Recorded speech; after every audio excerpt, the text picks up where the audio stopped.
students from Chelmsford High School.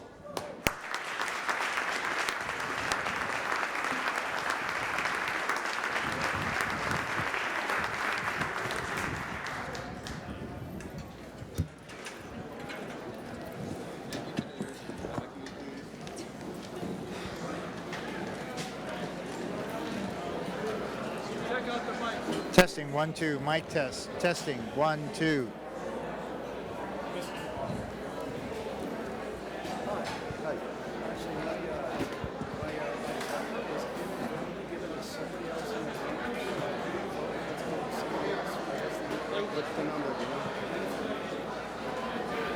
Could I have your attention? Could I have your attention? Will the person that has the voting clicker number 93 report back to the tellers? You have the wrong clicker. 93. Hi everyone, I'm Kelly Beatty coming to you live from the Chelmsford Senior Center for the spring edition of the annual town meeting. There's no special town meeting tonight, which is unusual. We're just going to go straight at it, beginning at 7:30, and boy, there's a lot on the docket tonight. The warrant has 33 articles on it.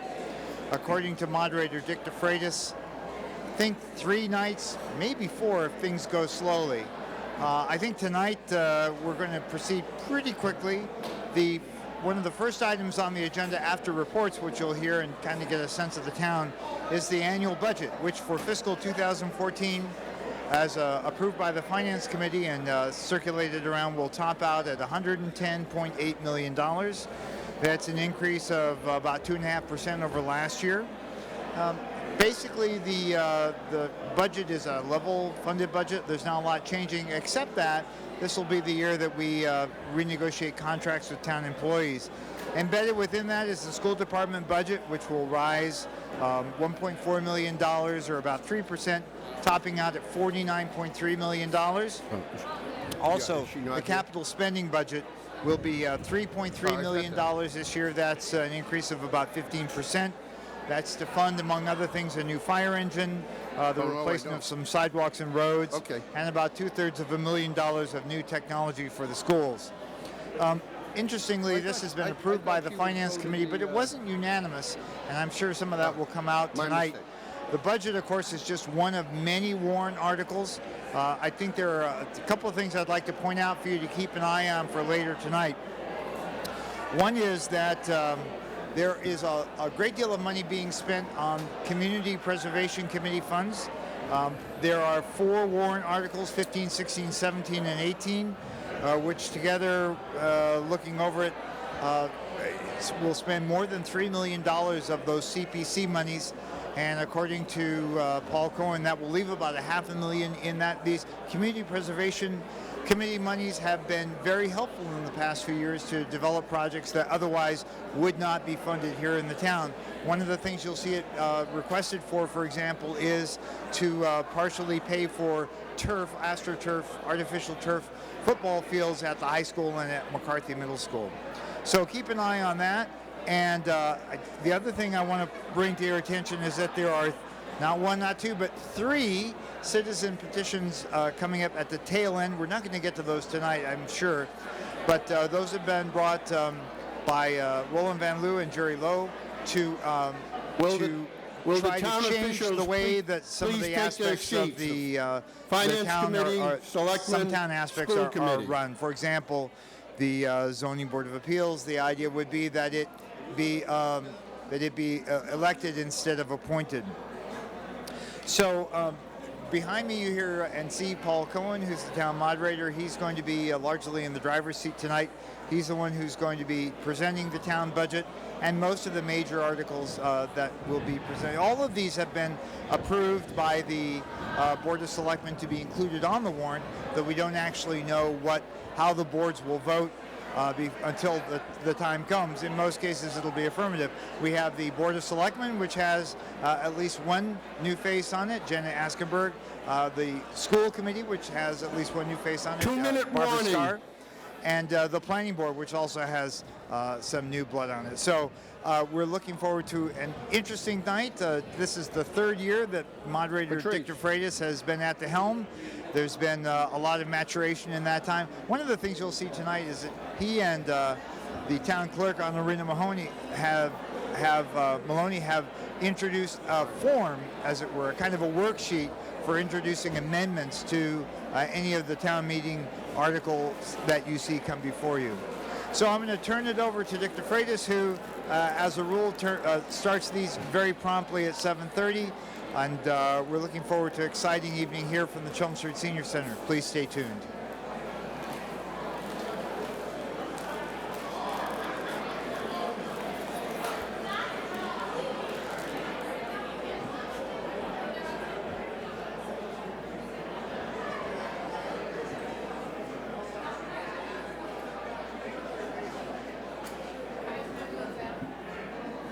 Make it quick.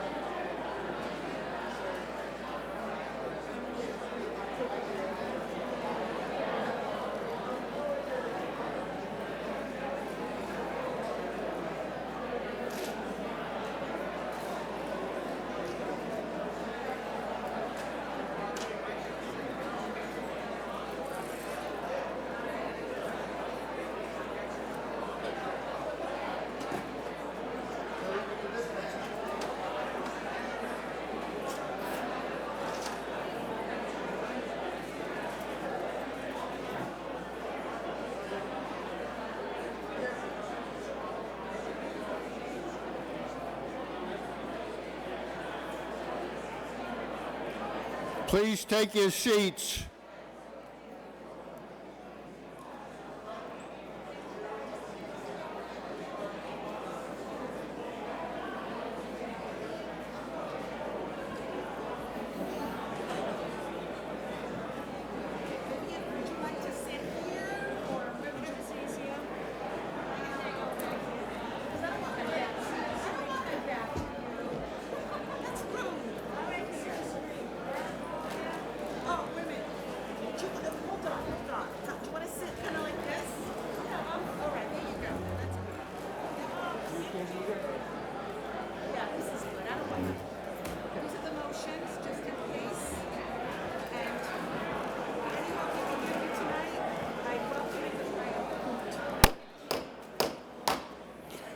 Would everyone please rise and recite the Pledge of Allegiance with me?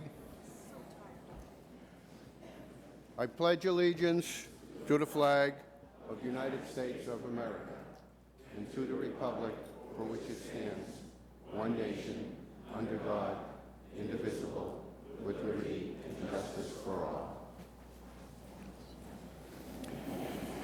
Before we continue, I would like to have a moment of silence for the victims and the survivors of the massacre at the Boston Marathon.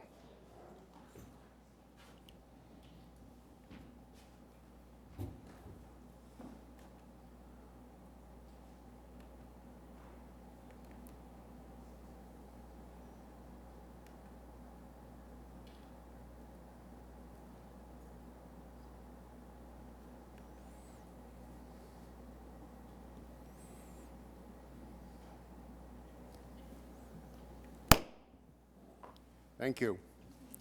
And now we're going to have the swearing in of the new representatives by the town clerk.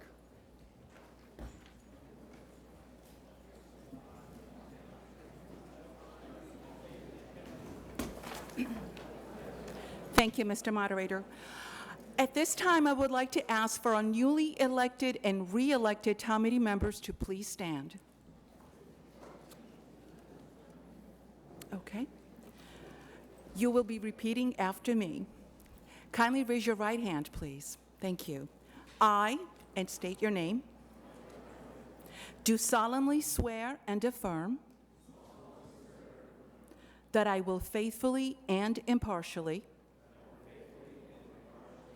discharge and perform all the duties incumbent upon me as a town meeting representative,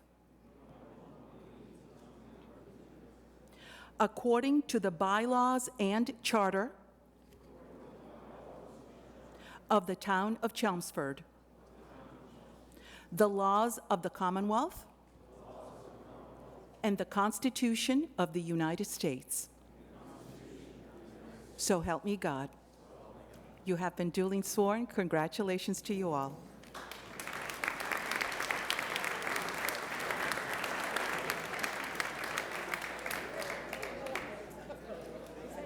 Okay, we're going to do a quorum check. You have your voting clickers. Again, you use the numbered keys, 1, 2, or 3. You do not use the single, double, and triple dashes on top. And go.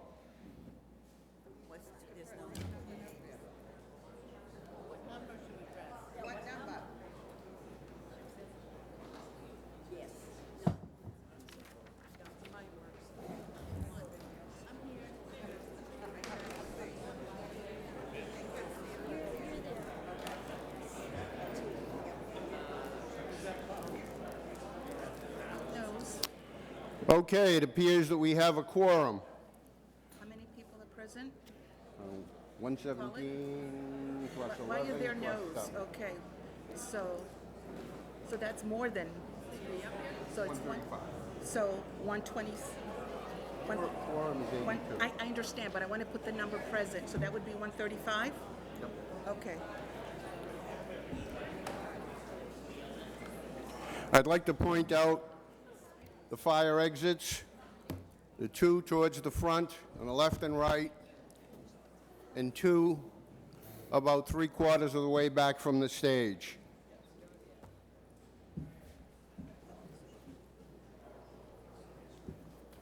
And now it's my pleasure to introduce the town officials.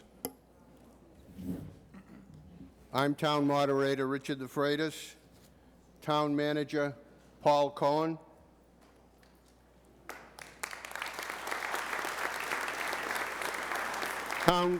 Town Council John Giorgio,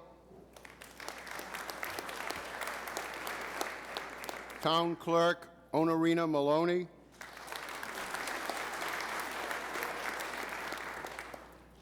Town Accountant Darlene Lucia,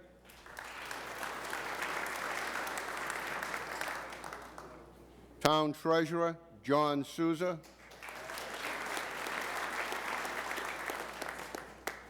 Information Technology Specialist who keeps all this going, Ted Luda,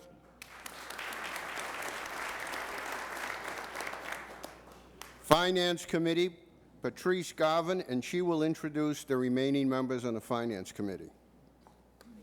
Hi, my name is Patrice Garvin, Chairwoman of the Finance Committee. Starting at the end is Patrick Camara, followed by Roy Treble, Sasha Banakta, Sheila Pichette, Strat Tukakis, and Mary Franz. This is Mary's last year on the committee, and we just want to thank her for all her years of service, and she's been a real asset.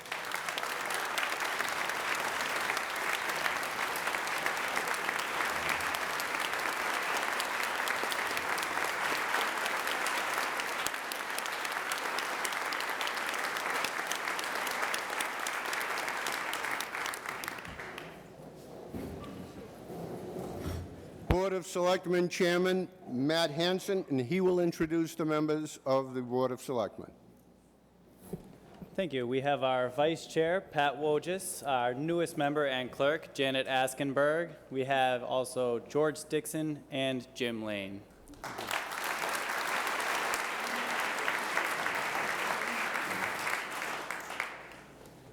I'd like to introduce the Superintendent of Schools, Dr. Frank Tiana.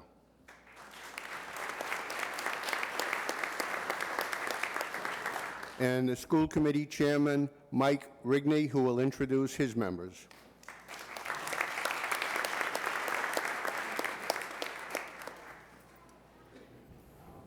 Good evening. We have, starting at the far end, Barbara Scarr, Evelyn Thorin, Al Thomas, Nick DeSilvio. I'd also like to recognize Kathy McWilliams, our business director, Kristen Rodriguez, who's our assistant superintendent, and of course, Anne Marie Fiore, our director of IT, who have come out here tonight to answer any questions you may have. Thank you.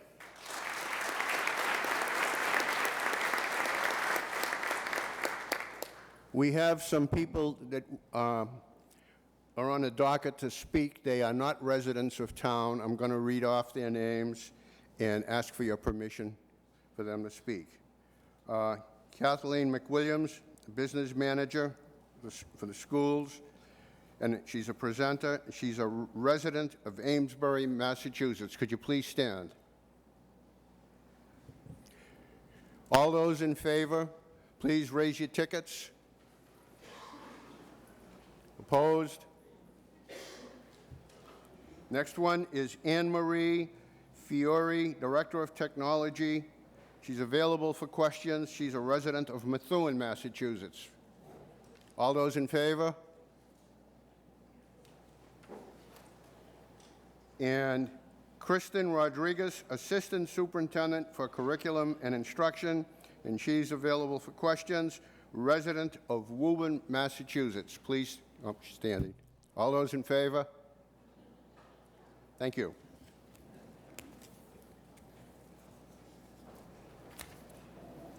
Well, I want to welcome everybody. Once again, I'm honored to be standing here in front of you tonight. We have a rather busy town meeting schedule to process this session with 34 articles, some of which may foster spirited debate. Hopefully, we will move through each in an efficient manner. The basic rules of town meeting have not changed. I will go over them. But there is one change I'm going to implement tonight. I've never felt comfortable being the middleman in the question and answer period where all questions and answers have to go through the moderator. I really don't have much to contribute. The reason they go through the moderator is to keep it civil. But since you are a well-experienced group of individuals, once you give your name, I will allow you to question a presenter directly, and the presenter can answer you directly. Now,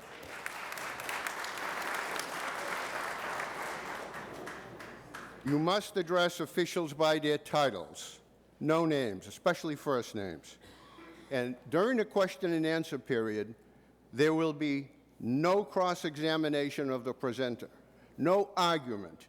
You ask a question to seek factual information for yourself. You get an answer. If you don't like the answer, debate it during the debate time, but not during the question and answer. And the questions are to seek factual information. They can't be set-up questions. They can't be questions to embarrass the presenter or set them up. Can't do that. Only reps can ask questions during the question and answer period. The reps can ask up to 2 questions. You can use either mic, the pro or the con mic. I will try to evenly allocate the time. And then you can re-queue to the back of the line if you have more questions. I ask you, reps that went to the pre-town meeting, if you ask the question there and you got your answer, please do not ask it here. Question and answer period is for you to get factual information. If you already have the answer, do not ask it. And it's got to be kept civil. If it's not civil, then we'll revert to the other way where the moderator gets in the middle, and I really don't want to do that. And like I said, questions can come from either microphone. Now, after the question and answer period, we have the recommendations from the Finance Committee, the Selectmen, and on school issues, the School Committee. If there's a Planning Board recommendation required, somebody from the Planning Board will come up to a microphone and give their recommendation. Any resident can participate in debate along with the reps. Any resident. If you are a resident, identify yourself by name and street address. If you are a rep, identify yourself by name and precinct. I will alternate between the pro mic, those that are in favor of the article, and the con mic, those that are against the article. Any rep can move the question from either microphone at any time. When a question is moved, I will inform you of how many individuals are queued up to speak so that you can vote your conscience. I will not cut off debate. Debate will last as long as until the question is moved and voted with a 2/3 majority. Pending litigation will not be discussed, and intentional slander will not be tolerated. Amendments. Only reps can make amendments. The amendments must be in writing and must be reviewed by town council. You are encouraged to use the town clerk's amendment form or a reasonable facsimile, and the forms are available at the back of the room. Amendments cannot change the nature of the article. They must fit within the framework of the article. Each amendment may be amended once, and that amendment to the amendment must be voted on first, and then the amendment voted on, and then if somebody else wants to make another amendment, that can happen. And motion to amend can come from either microphone. Points of order, information, or personal privilege may interrupt the speaker. Simply rise to a point and come to either microphone to state your point. Electronic voting. Use the numbered keys only. 1 for yes, 2 for no, 3 to abstain. Know that when you abstain, you're not counted in the number of votes cast. So if we need a 2/3 majority, it's 2/3 of the combination of yes and no's. If no number is pressed, you will be recorded as not voting. You have 35 seconds to vote. Do not wait until the last few seconds to vote. It takes a while for the system to gather all the votes. And if you wait till the last few seconds, you may not be properly recorded. The screen will show in 4-second increments. We need 4 of them to display the whole allotment of reps. So that screen will go, that takes 16 seconds. It'll go around again, which is 32 seconds, give you 3 extra seconds. But don't wait till the last minute. We can't guarantee that your vote will have entered the system. Do not let anybody else use your keypad. When you leave, put your keypad in the basket in the center of the table, and I will try to have a 5-minute break around 9:30 for those of us who need to powder our noses or recharge our batteries. Also, please silence all electronic devices, cell phones, pagers, PDAs, laptops, whatever.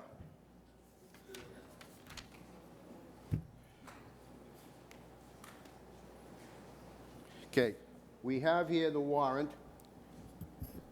It's been posted. I would like someone to waive the reading of the warrant. Reading of the warrant's been waived. Please raise your tickets to waive the reading of the warrant.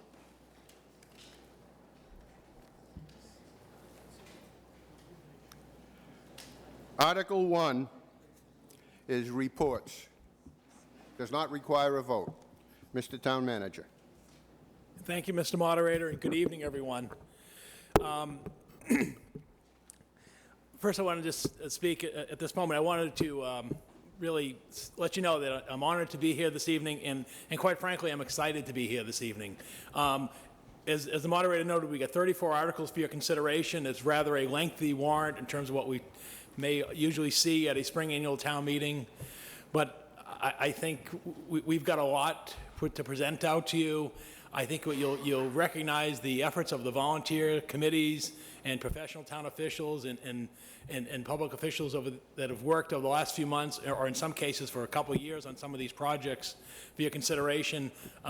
You'll see we'll roll out an operating budget and a capital budget that has the support of the Board of Selectmen, the school committee, the finance committee, and then we later on in the warrant, you'll see some significant projects that are really exciting for the community in terms of an affordable housing project, an effort for turf fields, an effort on energy performance investment in our facilities, and an issue to address an issue with the Chelmsford Country Club. And we're also dealing with contemporary issues such as medical marijuana and other zoning changes.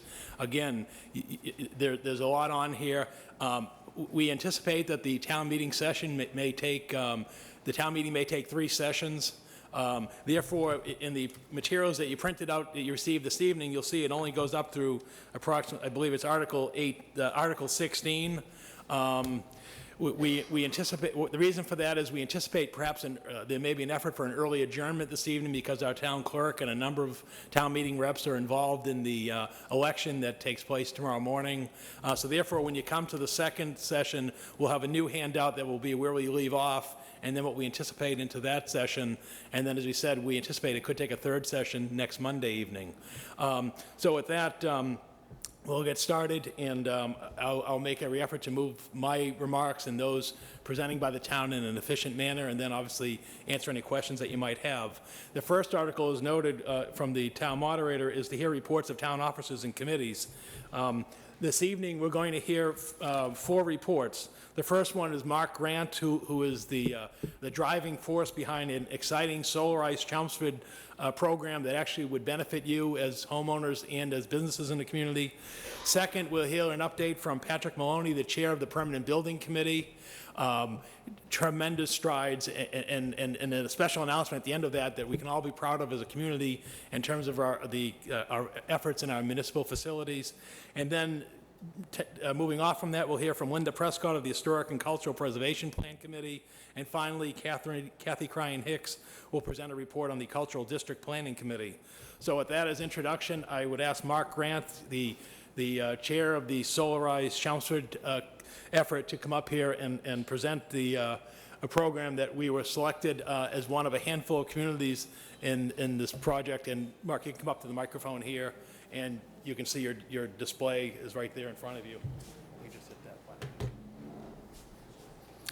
Thanks, Paul. As Paul mentioned, this is a program that's partially funded by the state. We received a grant at the beginning of April, $2,500 grant, along with the community of Carlisle to put this program forward. And it involves basically, aside from the homeowner who would actually have this system installed at their property, the installer, in this slide they're called the integrator, they actually do a couple of things besides install a system. Sometimes they get involved in financing.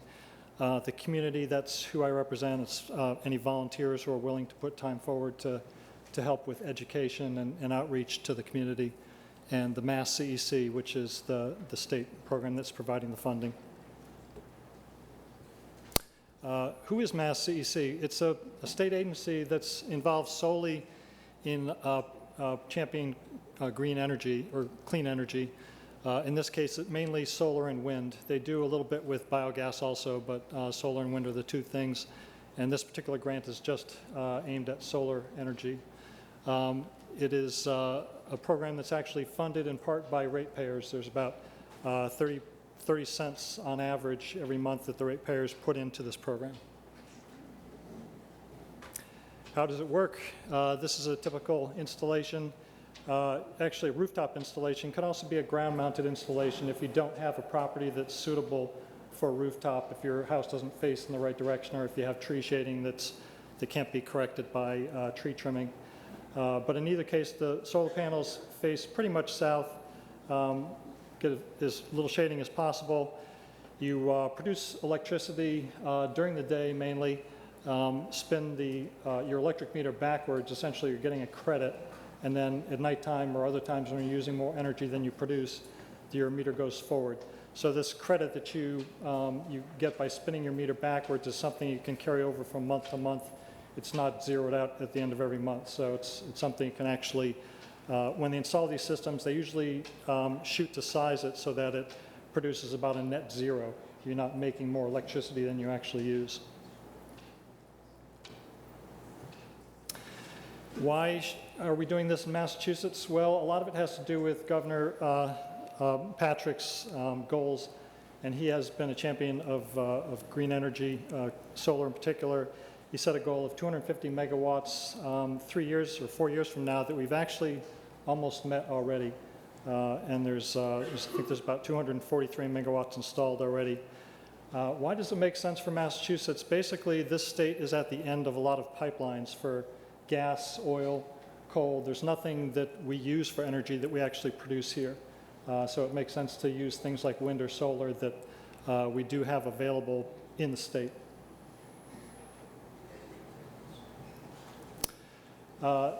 If it makes sense, how much does it cost? Well, it really depends on how your system is installed and operated.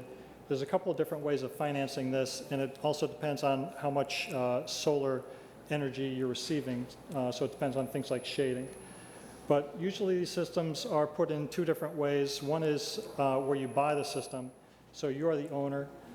Typically these systems have a 20 to 25-year life, and the payback period is typically less than 8 years. So after that time, you've essentially paid for the system, whether you've taken out a loan or you've taken some capital that you could have invested otherwise. And after that 8-year period, you're just making money selling electricity back to, actually, the electric providers like National Grid or NSTAR are paying you for producing solar electricity, and you're paying about zero for your electricity.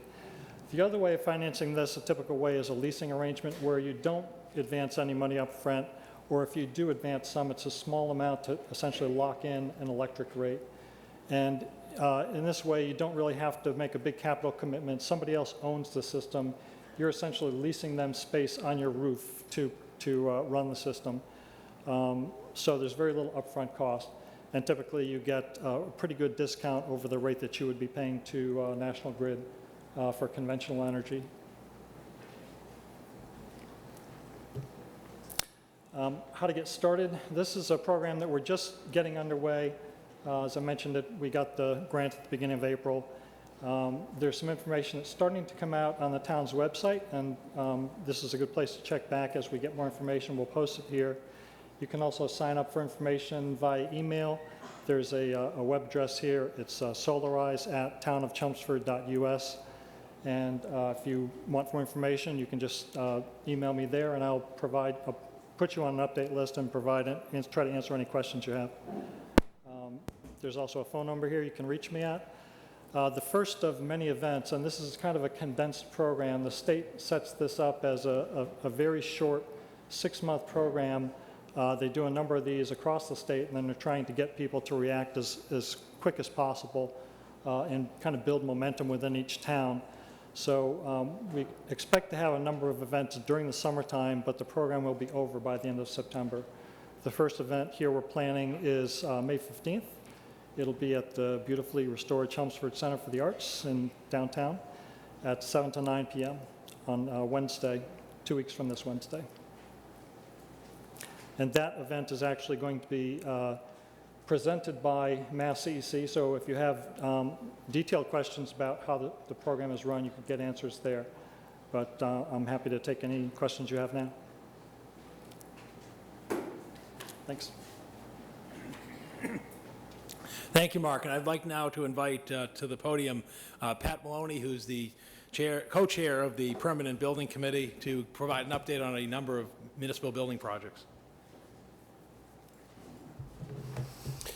Thanks, Paul. Again, my name is Patrick Maloney. I'm co-chairman of the Permanent Building Committee. I'm here this evening to update you on progress on town projects. So we'll start with the fire department headquarters, and what I wanted to do was just kind of remind everybody what the initial programming was for. It was for a 19,500 square foot station We have been able to put that program together through a mixture of new construction and utilizing some space that became available when we moved certain groups out of town hall or town offices over to the new DPW. So we're doing about 4,500 square feet of renovation and about 15,000 square feet of new construction. Just to update you on the original budget, the new building, new construction portion of the project came in at $4.7 million. The renovations to the existing town offices came in at $436,000. Site development costs of $684,000, and that takes care of all of our drainage systems for the site clearing, excavation, so on, water supply, electrical, fencing, gates, and the traffic signal that will have to go out in front of the building. We have carried design contingencies of $235,000 and soft costs and construction contingencies totaling $1.6 million, round numbers, for a total cost of $7.76 million. So this is what the station will look like at the end of the day. We're starting to wind down on design. We just finished up an early site package, which I'll speak about in a minute, but this is pretty much a good indication of what the building will look like. So the top slide, or the top picture, shows it viewed from Billerica Road, looking at the side entrance of the existing town offices. You can see the, excuse me, the bays on the right-hand side and the administrative and living quarters for the fire department in between the bays and the existing town hall. The bottom picture pretty much shows it from the other side of the site. And then this is a depiction of what it will look like from the rear of the building. Again, farthest to the right is the existing town offices, living quarters and such in the middle, and the bays on the left-hand side. This is viewed from the rear parking lot. So this is the existing site without any of the work completed, and this will give you an idea of what's coming over the next few months. So this is a picture of the existing site.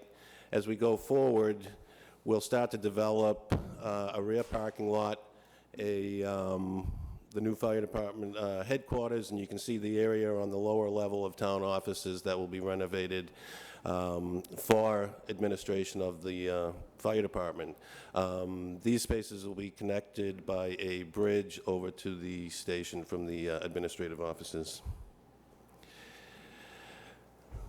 Through developing the site, we wanted to make sure we were taking care of a couple of different issues that could become problems. So you can see on the right side, we have put a sidewalk from Billerica Road all the way down. This will help in getting children and adults and so on, people across and down safely over to the Little League fields from the neighboring neighborhoods there. You can see the placement of the emergency generator that will be kind of encased between some concrete walls to keep noise down. There'll be new accessibility to the rear of the building that will get you up to the level of the gym and over to the elevator that will bring you up to all levels. I think we missed a slide there, but anyway, so what we decided to do to facilitate logistics, so to speak, we decided to put out an early site development package. Through discussions with the planning board as we were going through, we wanted to make sure that we could accommodate all of the daily parking from employees as well as handle visitors. So through that, we will be actually putting out 2 bids for this project. The first bid package will be the early site development package, wherein we will go ahead and we will start in on the back parking lot. We will redo the road on the side. We will cut in the apron for the fire department, and we will cut back on the existing parking lot that you see in front of the red dashed line, if you will. So this work will be going on over this summer. We're hoping to bid it, I think, in June, and I have those dates coming up. But so we'll be bidding this project first. We'll be getting that work done. And then we'll go ahead and we'll do the general construction bid secondary to that. So you can see the areas that will be under construction over the summer, the rear parking lot, the side roadway down to the back, and then the front areas. So on the site package, we will be, the site bid award will be May 27th. We're expecting the bids in on May 15th. We'll start construction right around June 1st. We'll go right to contract. We hope to finish that by September 1st. By that point, we will have bid the general construction for the project, and we will be ready to go as soon as the site contractor moves along. We'll be moving the general contractor in. We look for a completion on the station of September 15th, 2014, so a little less than a year and a half away. That's pretty much it on the fire department. We're pretty excited to get going finally after all these years. I'll update you now on the DPW, which is much further ahead. And so this is the funding that we've received so far for the project. You'll recall several years ago when we came in to get funding to secure the asset, which was to buy the building. We initially had a $5 million funding through this body here. We've since been funded additionally for a total of $8.46 million, and I'll show you how we've spent that money so far. So with the Phase 1 work that we've completed down there, the purchase price of Alpha Road was $2.75 million. We had some due diligence costs and administrative fees and so on. We did go ahead and replace the existing roof. We have architectural engineering fees, interior office demo that we did along the way to make sure that we wouldn't have any surprises as we got ready to bid the project. We had the Phase 1 site work, which developed the 17-acre site into one coordinated parcel. You might recall that we had initially a 4-acre site, and we got the owner of the property to put in, add another acre in, so we got 5 acres from him. And then we had a donation of 10-plus acres right adjacent to the site. So we've put together just about a 17-acre site over there. Couldn't be done anywhere else in Chelmsford. It works out great, and I'll show you some pictures of it in a moment. So you can see that we've, in Phase 1, we spent roughly $5.1 million. Phase 2 work, which is winding down right now, this is the fit out pretty much of the interior of the building and taking care of the exterior, doing all the metal panel siding and so on. This also includes the salt shed, which is completed at this point. Furniture and OPM fees and interior renovation costs, which was the major cost of the project at $2.6 million for a total of $3.2 million. So out of the available funds, we have spent $8.4 million out of the $8.46. We have remaining funds of $44,000 left in our contingency for this project, but we're so close to the finish line now, we expect that we're going to be just fine with that and be able to take care of a few little extra things that we'd like to do as part of this phase. Show you some of the pictures of the progress.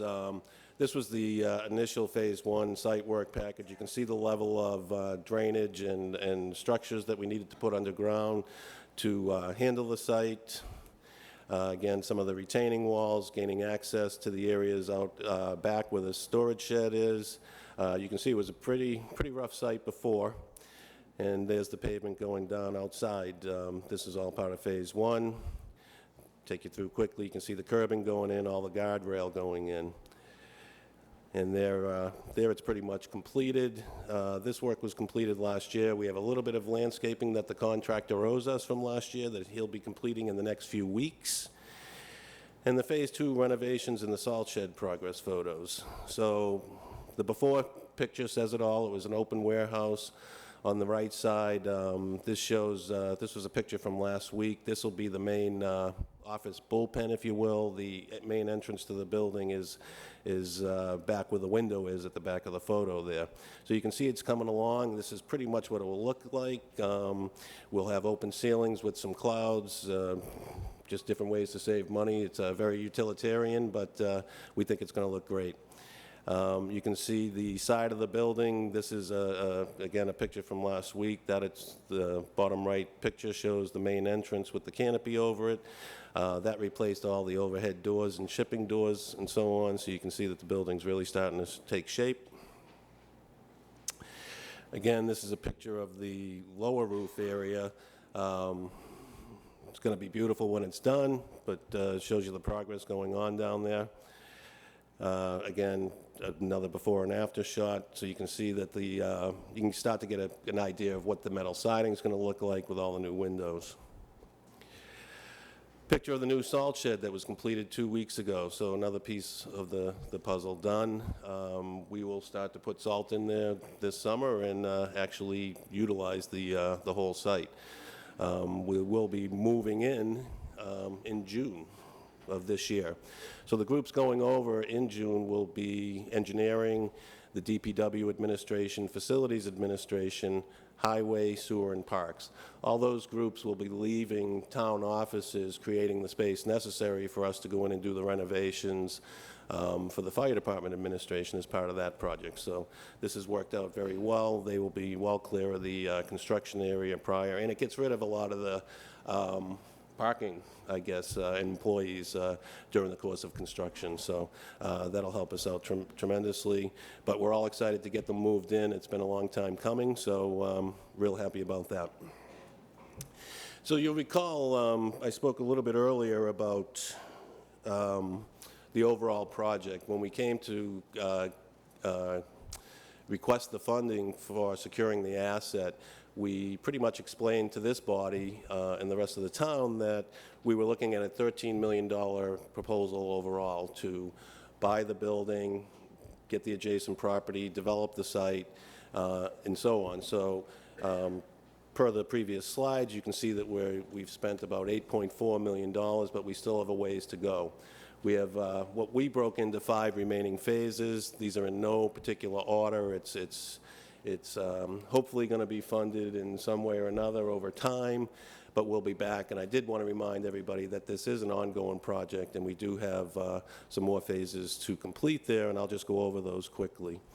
So the Phase 2 renovations included all the employee parking, the existing building, and the salt structure, and some of the paving. You can see these areas here still need to be completed as part of a site package on the next round. And that's mostly the paving around the salt shed and the area where the fueling islands and wash bays would be for the equipment.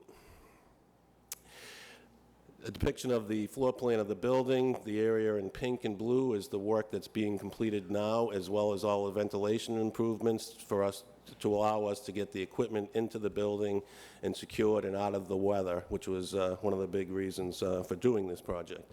The area on the lower left that you see is the areas where the vehicle maintenance bays will be eventually. So that's part of the future phase.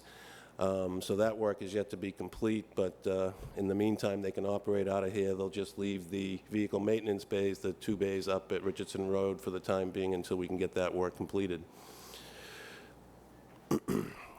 So the 5 different pieces left to do is the final site development, which includes the top course pavement, material storage area paving, and salt shed perimeter paving, which I went through. The vehicle maintenance bays, which I just talked about. Those are the maintenance bays that include a fluid distribution room, a parts room, and the mezzanine for additional parts storage and industrial support equipment. The wash bays, which is really for washing all of the equipment as they come back after a snowstorm. They'll run the trucks through the wash bays to get all the salt and sand off of them. And we're hoping that fire department and all the other groups in towns can use the same wash bays when we're able to complete that work. We also have a new fueling island that we'd like to put in.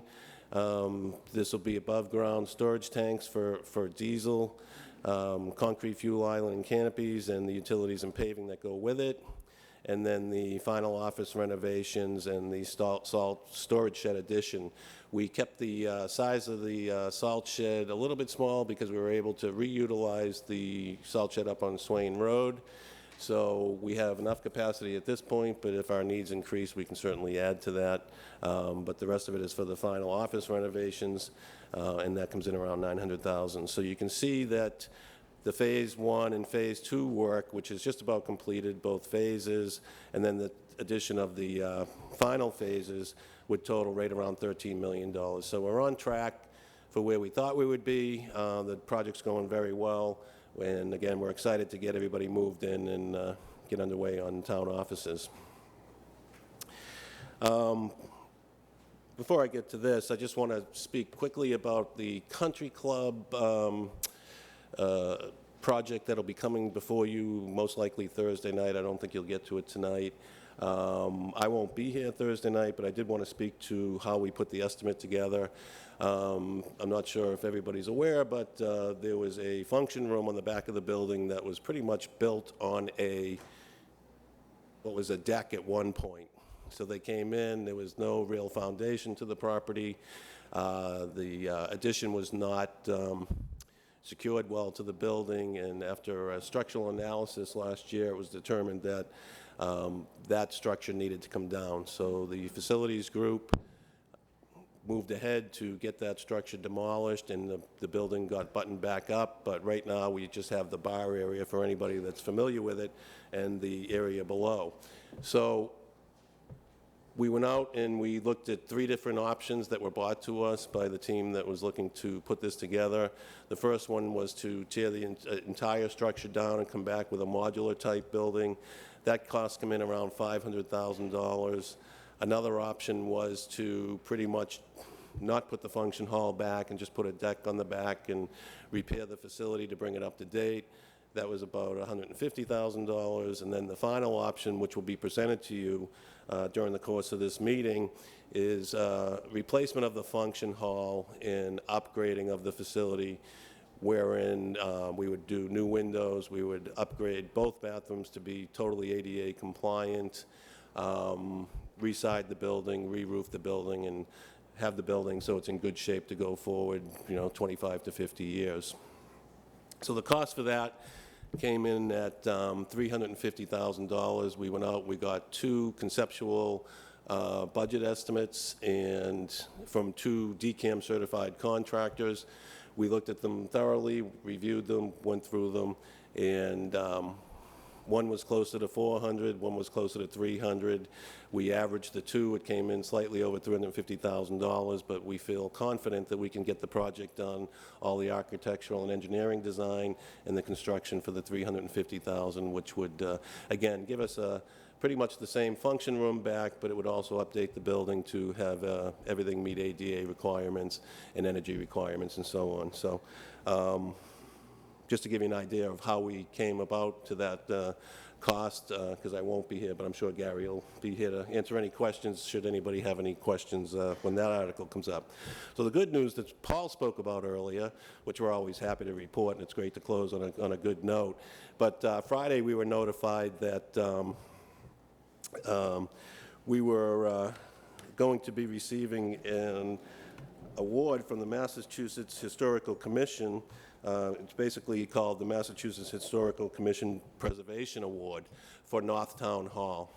So they were just very impressed with what we did with that building. I think the town's impressed with what we did for that building. I'd like to thank Linda Prescott for filing that.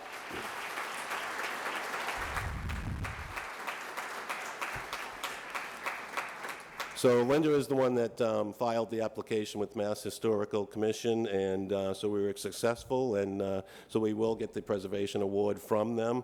So it just shows all the good things that we're doing. So again, I'd like to thank Linda. I'd like to thank the town meeting representatives, Community Preservation Committee, Permanent Building Committee for all the work it did, and the Historical Commission.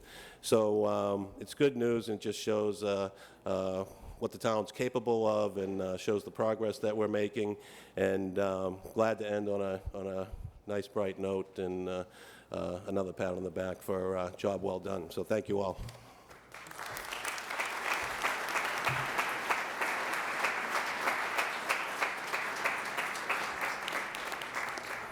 Thank you, Pat, and it's certainly very appropriate and fitting that our next presenter is Linda Prescott, who's going to provide a report on the Historic and Cultural Plan Committee. Here she comes.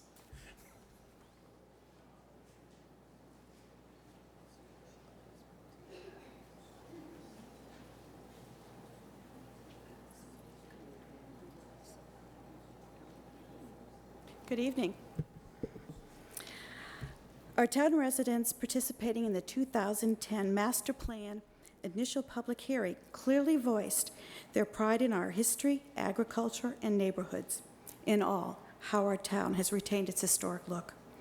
Therefore, the 2010 Master Plan for the first time addressed the issue of historic preservation by recommending the creation of a historic preservation plan. Next slide. The Historical Commission took on the project and decided to incorporate our significant and diverse cultural assets in the plan. The committee began to meet very early, 2012, meeting twice a month. We interviewed committees, boards, managers, clerks, society clubs, and any other group holding historic records or contribute to our diverse and active cultural community. Always asking the same questions. What records do you hold? The condition of those records. Are they being stored in a safe environment? Is there concern about preserving the records in the future? As a result, the committee was able to create a comprehensive plan, identifying and locating both historical and cultural assets. Once these assets were identified, the committee recommended preservation strategies to preserve our town's unique heritage. The Historical Commission assumes the responsibility of implementing all these plan recommendations. For this plan to work, it will require the utilization of several components. First, for the policymakers of the town to listen and to have conversations with historic and cultural identities in our community, and then apply what has been learned. Second is money. A lot of recommendations do not require money, only volunteer time, thought, and appreciation and participation. The final draft of the preservation plan is online. Very shortly, the completed final document will be online. The committee hopes that you will read the plan and think about how you can participate in the plan's implementation. Finally, the Historical and Cultural Preservation Plan Committee sincerely expresses its thank you to town meeting and the community for their support. Thank you.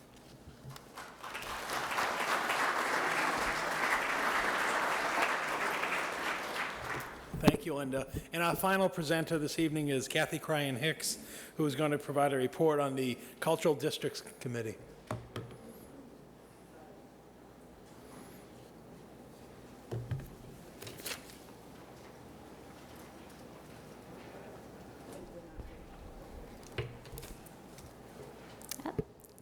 Good evening. Can you hear me back there? Okay. The Cultural District Initiative was launched by the state in 2011. Currently, there are 14 cultural districts in the state, most recently Marlborough Center, Concord Center, and Natick Center. A cultural district is a specific geographical area in a city or town with a concentration of cultural facilities, activities, and assets. It's a walkable, compact area, easily identifiable to visitors and residents, and serves as a center of cultural, artistic, and economic activity.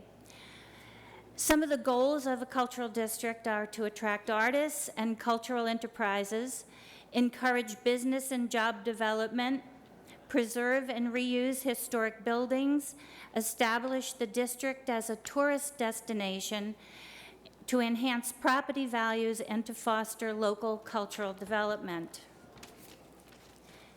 Next slide. Who's doing it? Okay.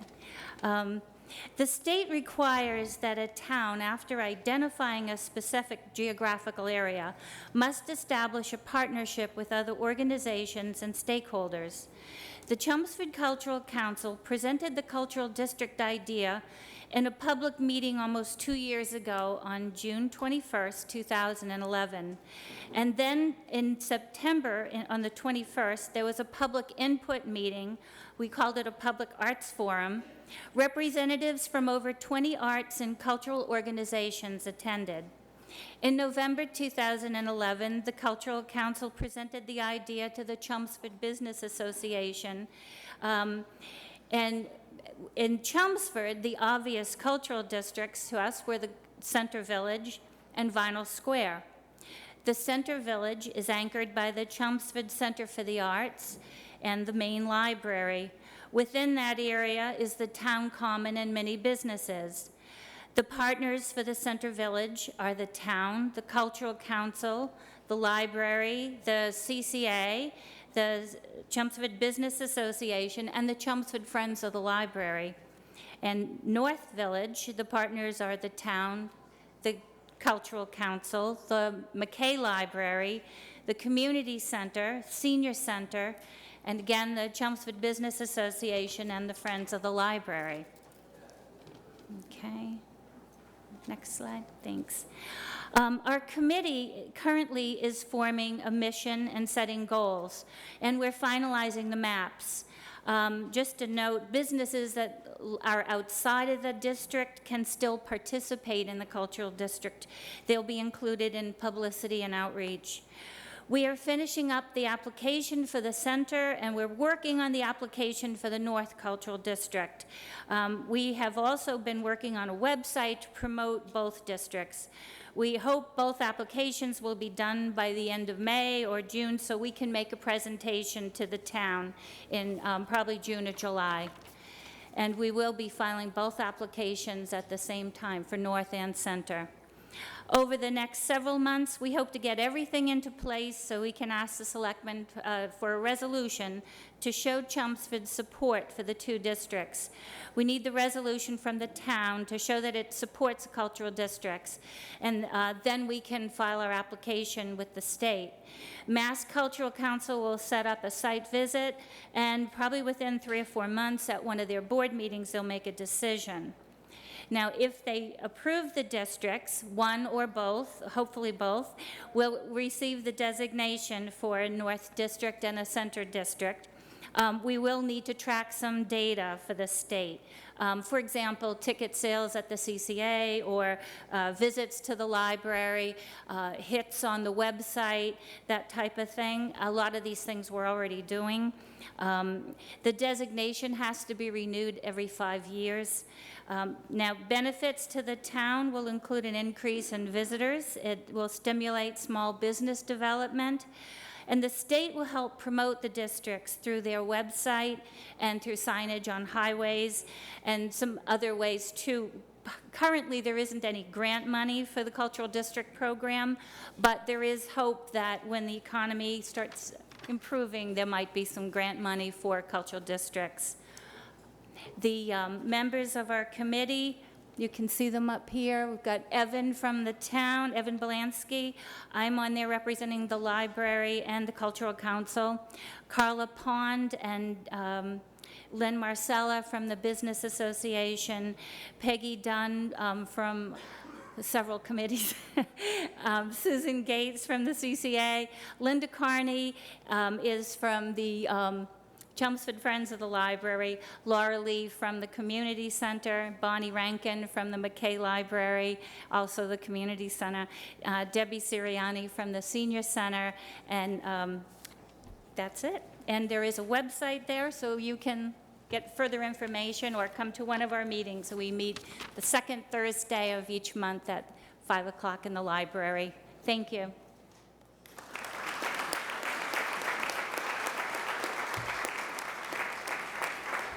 Mr. Moderator, that concludes the reports under Article 1. I have an additional report I'd like to add. This is from the Attorney General, Massachusetts Attorney General. Articles 4, 15, 17, 18, and 19 that we approved at the fall town meeting are approved by the Attorney General. Article 4 was the OPEB Reserve Fund. Article 15 was dog licensing fees. Article 17 was a definition of a boarding house. Article 18 was size of parking places. And 19 was stormwater regulations. And I'm happy to report they've all been approved.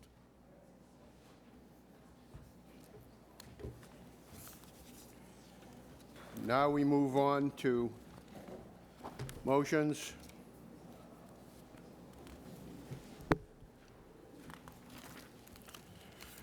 Waive the Article reading. 2. A motion to waive the reading of the Article 2. All those in favor, raise your tickets. Opposed? Motion, reading is waived. Mr. Manager. Thank you, Mr. Moderator. Under Article 2, we're seeking to complete the financing for the completed Byam School roof and Chelmsford High School window projects. And I'm going to call upon our Finance Director, John Souza, to present the synopsis of the action under this article.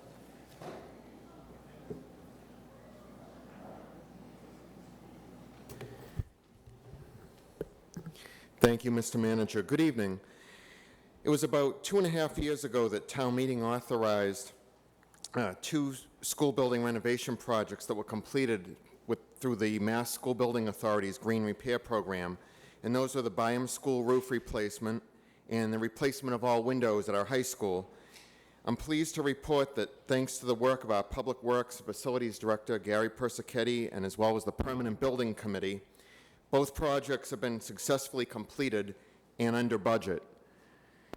Whenever the town enters into a project in conjunction with the Mass School Building Authority, the amounts of state reimbursement are often uncertain at the outset. The town completed initial borrowing for both projects. Now that the town has closed out both projects with the MSBA and our reimbursement level is certain, we have some remaining balances to finance. I'm just going to go through those with you briefly. For the Byam School roof project, the total cost was just over $391,000. After you subtract the initial borrowing, our initial borrowing and our state reimbursement, we have a balance of $67,098. For the Chelmsford High School window project, the total cost was $1,678,792. After you subtract out the initial borrowing of $802,072 and state reimbursement of just over $703,000, leaves us with a balance of about $173,000. Now, the town has the option of issuing bonds to finance these balances that remain. However, given the size of the remaining balances and the fact that we want to be mindful to only borrow when it's absolutely necessary, this article before you this evening seeks to transfer $240,133 from our reserve fund, and this will allow us to finance the closeout of both projects, paying with cash and avoiding interest expenses going forward. So we ask for your support this evening. Do we have any questions? Remember, after you identify yourself, you can ask them directly. Can't get into an argument.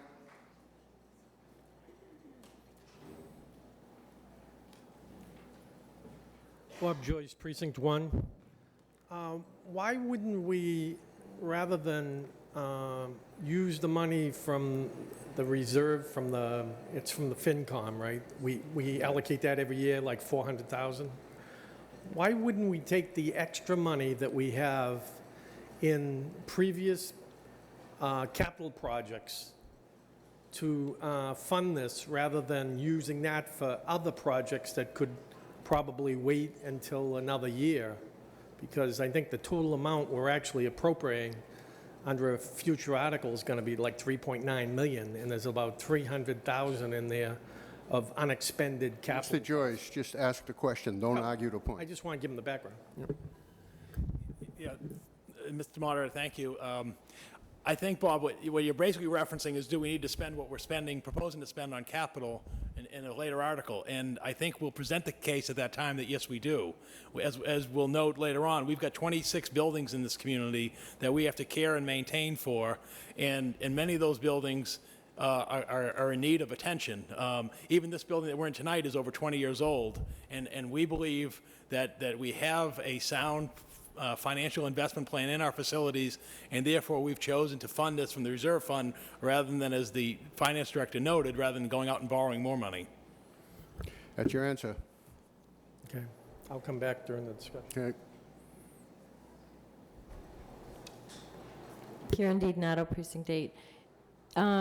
Is this money coming out of last year's reserve fund that we didn't spend, or what we're going to appropriate for the next It's the coming current, year? it's the current year that we're in, That we're fiscal in. year 13. So we didn't spend it, the money's still there, so Right. we could, okay, thank you. Any other questions? Seeing none, does Finance Committee have a recommendation? Finance Committee recommends approval. Board of Selectmen, The Board of Selectmen recommends approval. School Committee,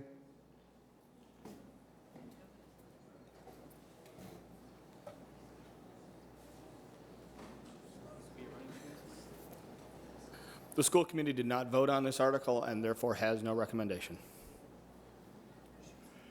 we're in the debate section. Any debate? Now, during the debate section, if you want to talk to, this is different than question and answer. You must go through the moderator during the debate section. Oh, okay. Okay, so I guess I have a problem because in years past, Mr. Moderator, we have a reserve fund that we appropriate for FinCom, which is supposed to be for emergency uses only. And it used to be $150,000, and for many years, we never even used that. So just because it's there doesn't mean we have to spend it.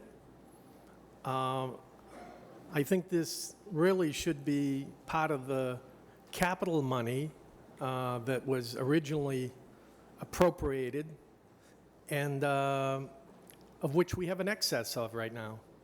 Because as I said earlier, we have, instead of having a $3 million capital budget this year, we have a $3.9 million capital budget. Now, I know that we've increased it a little, but at the same time, they've recovered funds from previous projects that didn't spend all the money to do more capital stuff. And this is like past due. This is like a project that's done, and we should pay it with that money. So that's why I'm questioning this. Thank you. Any other debate?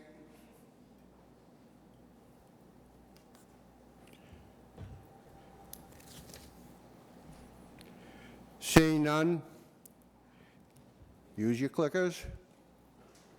Do not wait till the last few seconds. All those in favor of Article 2? Article 2 appropriates $240,133 for the final balance of the Byam School roof and CHS windows to close out the project. All in favor, starting now. Vote yes. Are you ready?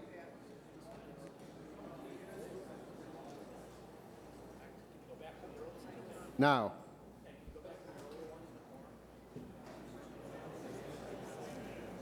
Oh, come on. The first one is always the hardest.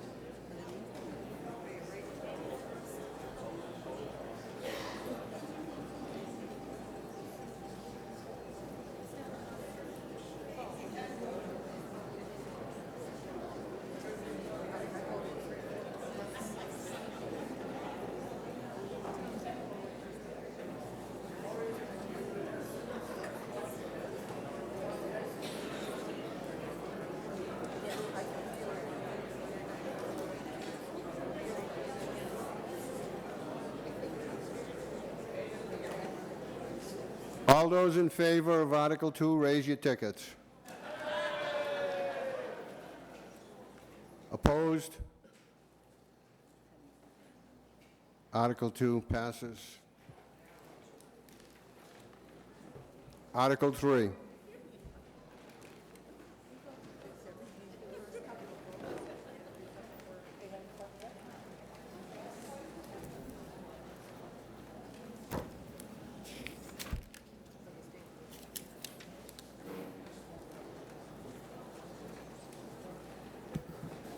Article 3 reads,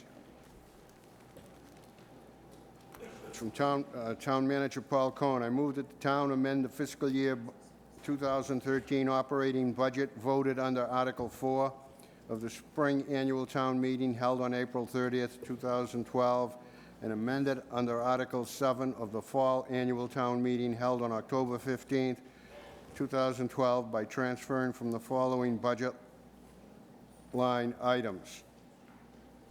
Number 8, Department of Public Works expenses, $100,000. Number 9, Municipal Facilities Personal Services, $45,000. Number 17, Benefits and Insurance expenses, $219,725. To the following budget line items. Number 1, Municipal Administration Personnel Services, $10,000. Number 2, Municipal Administration expenses, $73,000. Number 7, Department of Public Works Personal Services, $45,000. Number 10, Municipal Facilities expenses, $52,000. Number 14, Community Service expenses, $65,000. Number 16, Library expenses, $19,725. Thank you, Mr. Moderator. This article is basically we're making amendments to the current fiscal year budget that ends on June 30th. Our budget's about $107 million. We have $264,000 of expenditures that we're seeking to make adjustments for. And once again, I want to call upon Finance Director John Souza to go through the details.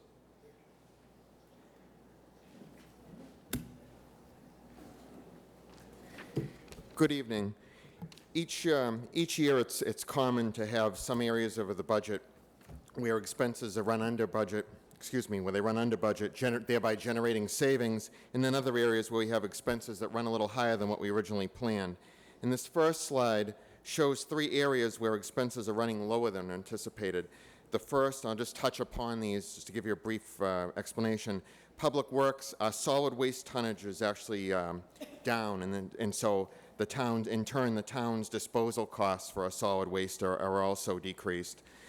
In municipal facilities, with our new Public Works Director, we've had a reorganization of management and staff, which requires a transfer from the facilities line of our budget to the Public Works Highway Division line of the budget, and you'll be seeing this on the next slide. And then third, benefits and insurance. 3 factors have contributed this year to the savings in this area of the budget. The first being the town's adoption of municipal health insurance reform. What this has done is it's lowered the premiums for 2 of our Medicare supplement plans effective January 1st, 2013. So it's probably the first time that I can ever recall this happening. The premiums on the Medicare supplement plans actually went down. Second factor, unemployment claims from both school and general government personnel are down significantly. And finally, injured on-duty claims from public safety personnel are also running much lower than anticipated. So the total reductions to these 3 areas totals $264,725.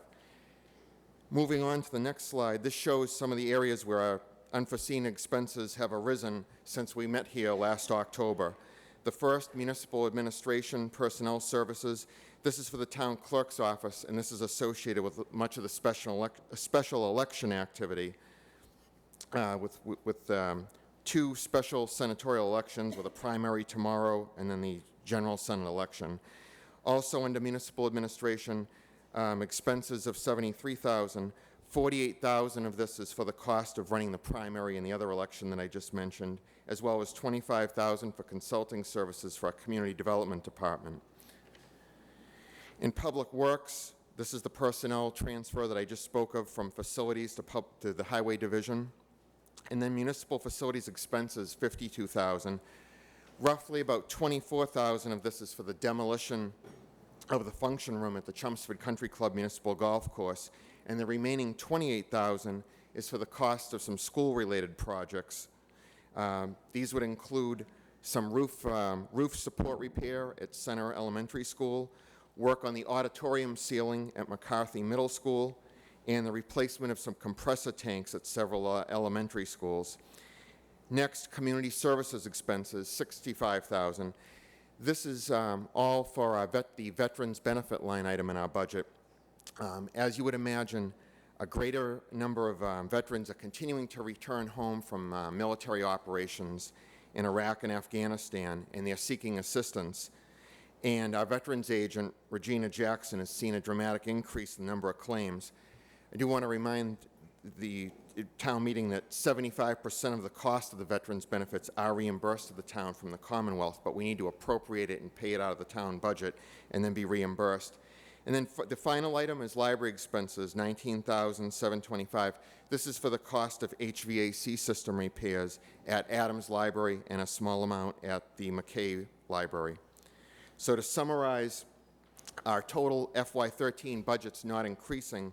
This just authorizes the transfer of $264,725 between the line items that we just discussed. We would ask for your support this evening. Questions?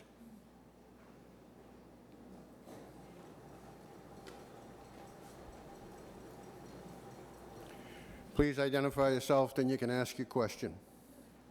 Andy Sillins, Precinct 7. Is there any reason that we don't put totals on these last two slides? Is there any No. rule that prevents us from putting a total? No? Okay. Yeah.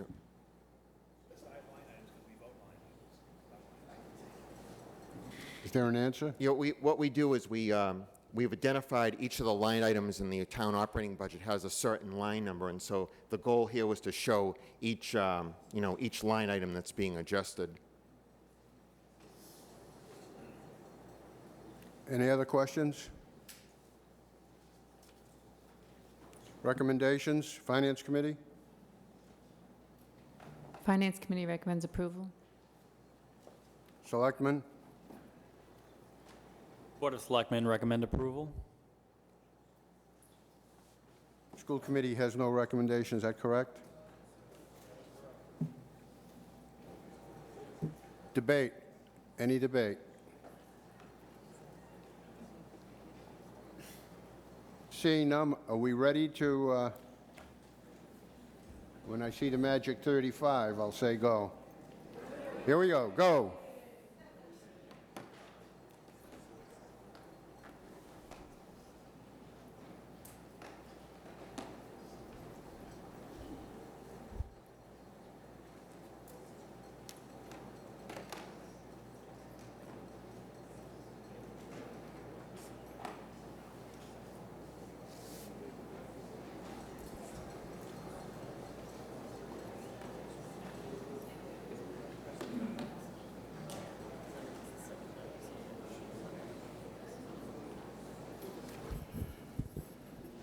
The yes votes are 150. The no votes are 2, 1 abstention. Article passes.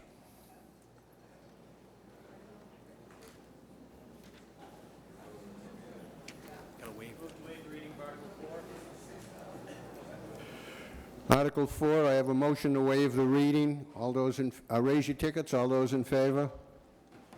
Opposed? Article 4. Thank you, Mr. Moderator. This is the appropriation of the fiscal year 2014 operating budget that begins this July 1st and goes through June 30th, 2014. As you can see, as we just noted in the previous article, we vote the budget by budgetary line items, personnel expenses, and so forth. Let me just come to the summary and quickly give some highlights on the budget. As you can see, our budget's almost $111 million. It represents a 2.44% increase over the current fiscal year. Right now, the budget that's presented to you is $500,000 below the allowable tax limit under Proposition 2.5. But I would point out that general government collective bargaining agreements have not been reached with any of the unions, and they may come up under a future article. Summary of the current budget is a level staffing budget, meaning that there'll be no new hires or no additional positions in the budget for the upcoming fiscal year. We maintain our continued commitment to public education. We maintain our preservation for public safety in the community and our investment in our municipal facilities. You look at, well, where are the areas of major funding increase? And you can see we provided a 3% increase to the Chelmsford funding budget for the Chelmsford Public Schools, or an additional $1.4 million. We also provide almost a 7% increase in our assessment to Neshoba Tech. We have over 3% increase to our retirement assessment to Middlesex County Retirement. which provides us another $183,000 increase in our assessment. And our healthcare premiums have increased by 5.6%, which is an additional $225,000 to the budget. However, you'll note in the detail in the budget, that $225,000 is not a 5.6% increase, it's around a 2.5% increase, because as the finance director noted earlier, we did achieve some unexpected savings in the current year's budget, so obviously those have been considered when we prepare the new year's budget. Our solid waste and recycling collection disposal is expected to increase due to the increased cost in our collection contract under solid waste. And we've increased our veterans benefits, as noted in the article we just completed. Veterans benefits are running higher as a result of the activity that we're seeing in that area. And then we have to do a townwide property revaluation in fiscal year 14, and so that costs us a $50,000 increase. So when we look at the budgetary costs, and you can see that just over $2 million, the major funding areas, we look at, well, where are our funding sources? And unfortunately, when we look at our funding sources outside of the property tax, you see that we're only anticipating a 1.5% increase in local aid from the state, a roughly $227,000 increase in local aid. And that's basically upon what we're seeing now in the governor's budget that was released in January, as well as the House budget that was approved last week. We also project an increase of $225,000, or just under 3%, in local receipts. That's primarily from motor vehicle excise taxes. So when you look at that, we only got roughly $500,000 in other funding sources. You can see why the resulting impact is on the property tax if you've got over $2 million increasing and you've only got $500,000 coming from the other sources. If you look at the composition of our budget, you can see that the base levy in terms of the property taxes is almost $76 million. The 2.5% allowed increase is $1.9 million. Our new growth forecast is $1 million, and our excluded debt service is $5.6 million for $84 million total in the property tax. As you can see, we're about $500,000 under the levy limit as we stand here with this presentation. You look in terms of the aggregate of the budget, what is it composed of? You can see 3/4 of our budget at this point in rising is coming from the property tax. State aid is under 14%. Local receipts are under 7.5%, and other available funds, primarily the betterment cost for the sewer debt, is just over 3% of our budget. Again, this sort of gives you the property tax history for the last 5 fiscal years. You can see, again, how the base increases by 2.5% per year to the allowable levy limit, and you can see that we're forecasting $1 million in new growth, which is really not out of line in this type of environment with a reval year. And you can see that our base levy, as we noted, would be $78.2 million. I show this slide annually in terms of where we're ranking. If you look back over the last decade, number 1 would be the highest average single-family property tax bill in the state. Back a decade ago, we were in the low 60s. We're now staying at the 70 component. So yes, unfortunately, property tax is increasing, but we're relatively better ranking than we would have been a decade ago. And the 5-year increase is roughly about a compounded rate of 2.5% per year. You look at state aid, unfortunately, the news isn't as good there. You can see our fiscal year 2014 estimate in the far right of just over $15 million, of which over $10 million comes from Chapter 70 aid. And if you look at that column, you can see Chapter 70 education funding has been increasing significantly from fiscal year 2009 from $8.4 million to $10.2 million. Unfortunately, if you look halfway down the chart, you can see what hasn't happened is we've had a decrease in our lottery additional assistance / general government aid. So when you look at the bottom of the total, we're receiving roughly the same amount of state aid as we were 5 years ago, and actually less than we had 6 years ago in terms of assistance from the state. In local receipts, again, we're talking about a $225,000 increase of $8.225 million. And again, more than half of that comes from the motor vehicle excise tax. In available funds, as I noted earlier in remarks, most of this category comes from sewer betterments, $2.4 million of that, and others are from user fees from the Sewer Enterprise Fund and the Child Care Revolving Fund for the benefits that we get reimbursed for their participation in that program. In terms of the expenditure increases, again, this just sort of summarizes it in one chart, the detail that's in the purple books. You can see, again, you would expect the money to go, as we said, where the priorities are. $1.4 million in the public schools. The highest category area is benefits and insurance, over $350,000, and then public safety coming after that at $270,000. if you look at, well, where have we been over the 5 years, in terms of look at a fiscal trend, again, it's sort of identified what the priorities and goals and values we have as a community. You can see in the third column in terms of dollar change, you know, if you look back for 5 years, we're expending more than $6.5 million in our appropriation for the Chelmsford Public Schools. You can see our appropriation to Neshoba Tech is up by $500,000, over 35%. You can see our public safety is up by $1.84 million, and our benefits insurance almost by $2 million. So again, it just sort of gives you a perspective. And then I think the last thing I want to share with you in terms of employment and the issue of staffing levels, you can see we've given you a brief summary chart of what our staffing levels were in 2008, 5 years ago, versus where we are today. And you can see we have not added any employees over the last 5 years. We took a dip, obviously, with the heights of the recession, and we're sort of at the position now where we basically have sort of recovered. We've got all the fire stations open. We've got the police back to the staffing levels that they were at that time. And again, we're sort of at what we call a stable level service, level staffing operations. So at this time, that completes my summary remarks, and I'm going to call upon, I believe it's Frank Tiano to come up and present a summary of the school budget, and that will be followed by a brief summary of the Neshoba Tech proposed budget assessment.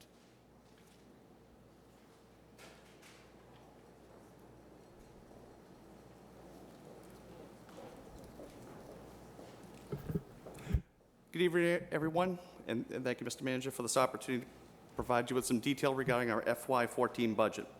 I'm going to give you a general overview, and then I'll let our business manager, Kathy McWilliams, provide you with some details. She will be moving rapidly, as some of you have seen this PowerPoint already, either online or through other presentations, and at the end, we'll be happy to take any questions that you may have.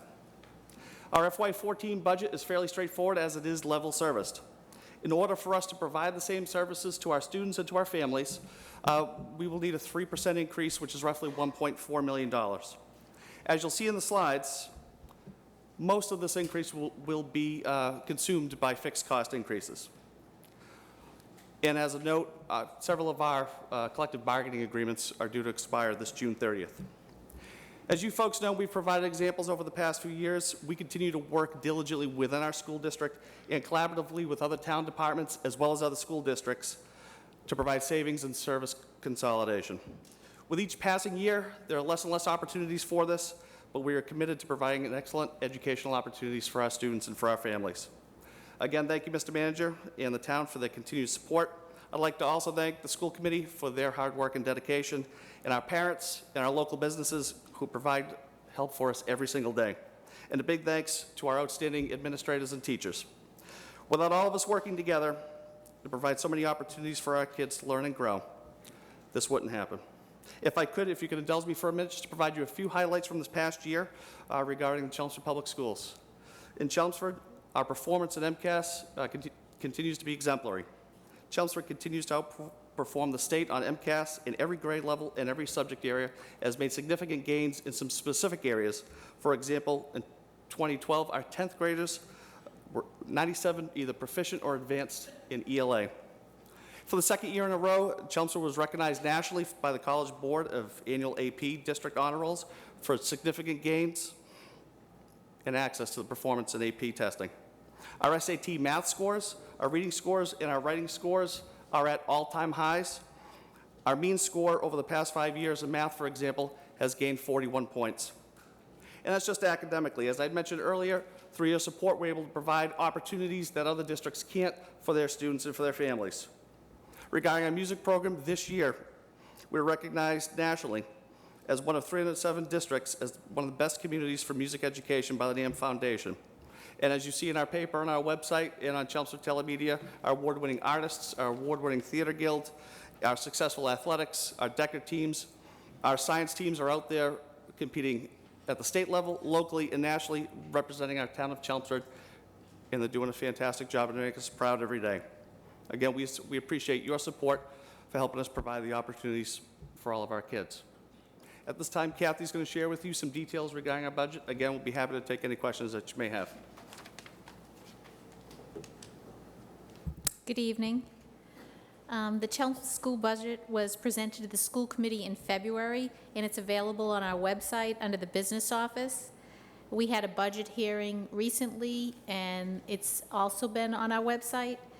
Our FY14 budget is a level service budget with an increase of 3% or $1,434,741 for a total appropriated budget of $49,259,443. This slide shows you the past background, 5 years. As Paul Cohen was stating, the school budget has increased in total of $6.55 million.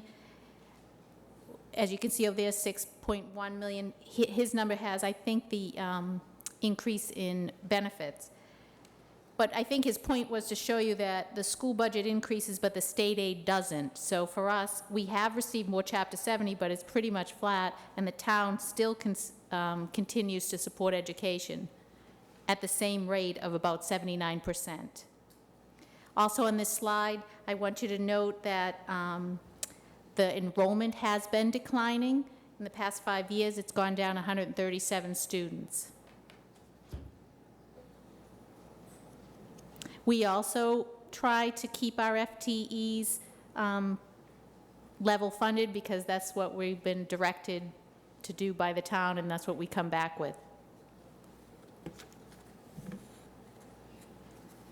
This slide, everybody is always interested in where our teachers are on the salary scale. And what we're trying to show here is that not all our teachers are on the final step of 13. Step 13, we have about 49%, so that means about 51% are not at the highest level. We are in a collective bargaining year, so we're working on looking at our salary schedules. We budget $600,000 for this, and every year for this step and column movement. This is busy looking, but it's our entire budget with all our grants and all our other sources of revenue. The first sheet will show you regular education, and it's showing our actuals and then our past 2 years actual and the budget and our projected budget, and where all our staffing lies. This slide is special education. The total projected spending is $14 million for special education services. We have, I want to say, 850 students that are listed as special education. We are below the state average. The second to last sheet is our grants. Our grants have gone down. Years ago, the government had federal stimulus funding, and we benefited from that. We no longer have that. So our projection, and there could be cuts, they're saying that with the sequester, but we're forecasting a level service amount in our grants also. And then we have our revolving funds, where we subsidize our entire full budget with grants, revolving, and revenue, besides the appropriated budget that you vote on. So in total, we are planning on spending $53,468,924. Of that, $2,600,057,793 come from other revenue.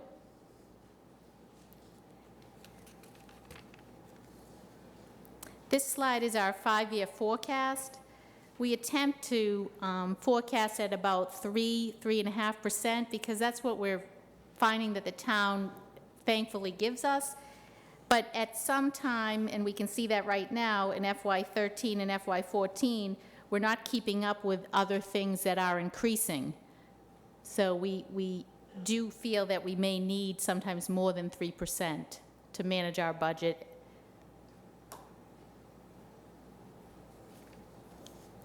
This was a slide that we always like to show because we have some comparable districts that people compare Chelmsford to. It came from the DESE website based on population and assessed values. But not all of them are exactly like us, because I don't find Brookline to be similar to Chelmsford. However, we compare ourselves as a cost per pupil basis, one being the lowest cost per pupil. And then you compare our 10th grade math and language MCAS scores. It's just a little snapshot to see how well Chelmsford actually does based on their cost per pupil. It's impressive. And I welcome any questions. I can go back on any slides. Anybody have any questions? It has been on the website, and every month we do publish our report where we show our month-to-date actuals. So we try to give you all the information. Okay, state your name and ask your question. Mr. Moderator, could we finish the presentation with Neshoba and then come back and answer all the questions as opposed Sure. to? Okay, we'd call upon representatives from Neshoba Tech, which is also integrated in this budget. They have a few slides, and then we can come back and answer all the questions, because I'm sure somehow they're all interrelated. And I see Don. Come on it.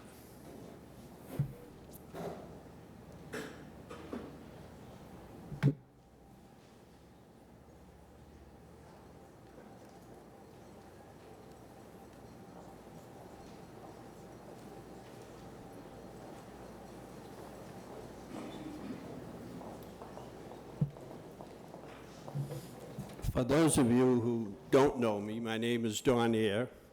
I live in the Westlands, and I'm one of your 3 full-time members on the school committee at Neshoba. And I'd like to introduce at this time, just so you know who's here, Denise O'Laughlin, who is assistant superintendent that we brought on this year. We had past assistant retire, so we filled that position. Also, Jeannie Samad, Savoy, excuse me. She's our financial business manager.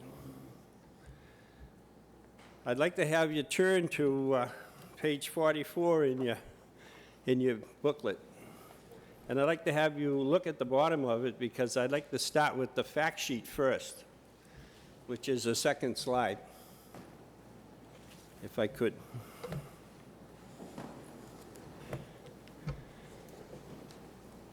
I'd like to point out the success that's going on up there, because as a community, we should be proud of the way our Chelmsford students are performing in all areas at Neshoba Tech, both academic and vocational.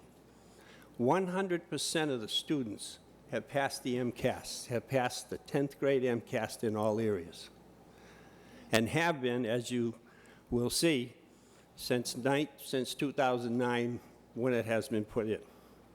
We have also been rated by DESC, Department of Elementary and Secondary Education, as a level 1 school. And we are very proud of it, and you should be too. Dropout rates, minimal, just about 0. SAT scores, the 495 belt is Westford toward Worcester. Highest SAC scores in those areas. 7 approved advanced placement courses. As they talk about STEM, science, technology, engineering, and math, those students that want to go on and go into engineering and other courses like that, the advanced placement courses are there. We decided as a committee that there was more opportunities should be given to kids in the area of art, dance, theater arts, music, and we do have a foreign language program that they participate in, so they meet those requirements. I'm very proud of this. Approximately 25% of the students at Neshoba are Chelmsford students, fine students. We also have a post-secondary program where 6 students who went through Chelmsford High, got their high school diploma, decided they wanted to go into a CTE program and have attended up at Neshoba, and they are taking just the vocational program because they already have their high school and passed MCAS or a GED. 20 students working with Chelmsford, in the guidance area, Approximately 20 seniors are going to go up there this week, Wednesday, take a tour up there, talk about possibilities of them going up there and pursuing career and technical programs. A second opportunity. One of the Shawshene Tech students was submitted statewide against 9 other post-secondary kids, and he walked away with a $500 check first prize. These are the opportunities that are there for our kids. We're setting up an engineering academy. There's some flyers up there. You can look at them. And again, this is our answer to STEM, to make sure that our kids are qualified for forthcoming jobs as we look at them. Our budget.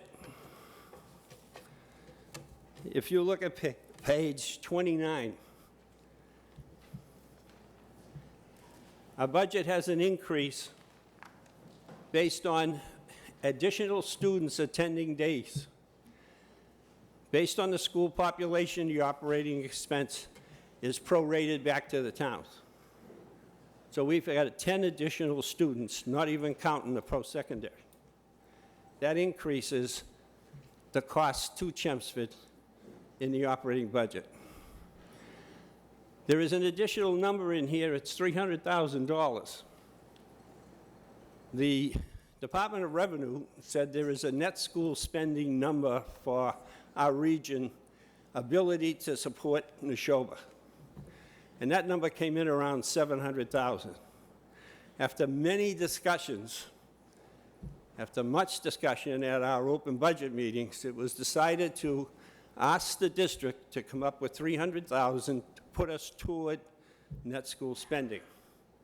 The cost to Chelmsford is an additional $70,000. All the other costs in here are reasonable, and they compare to what they were before. Some people say, well, you're going to build an athletic facility. And if you look, there is a diagram of it in this. It's being built without any cost because as we had school choice and tuition kids and air joining the district, we took that money and applied it toward it so all students at Neshoba could benefit from it. The athletic facility up there was put in when it was first built in, 69? It was never upgraded during either of the 2 expansions. And this is an opportunity to put a state-of-the-art athletic facility, put it in some tennis courts, come up with some practice fields, and give our kids at Neshoba a chance to compete. They compete in the Central Mass. Unfortunately, you don't see that in the globe, but it's there. If you look on the lower sun, you'll see our teams are competitive. And we want to make sure these options are available to all the students. And at this time, I'll take any questions you might have. Does anyone have any questions? Identify yourself and ask the question. Beth Logan, Precinct 3. The Chelmsford School District put the number of students per year, including their estimate for FY14, but on the Neshoba one, it stops at FY 2012. So I'm curious, how many Chelmsford students are there this year, and how many are expected to be there next year in this budget? You have that number? You have that? Currently, we have 154 Should- students. Please speak into the mic. I'm going to ask her to tell me, and then I'll tell you, okay?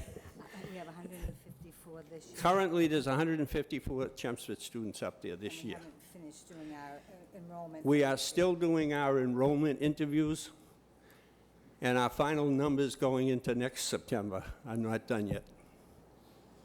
Okay?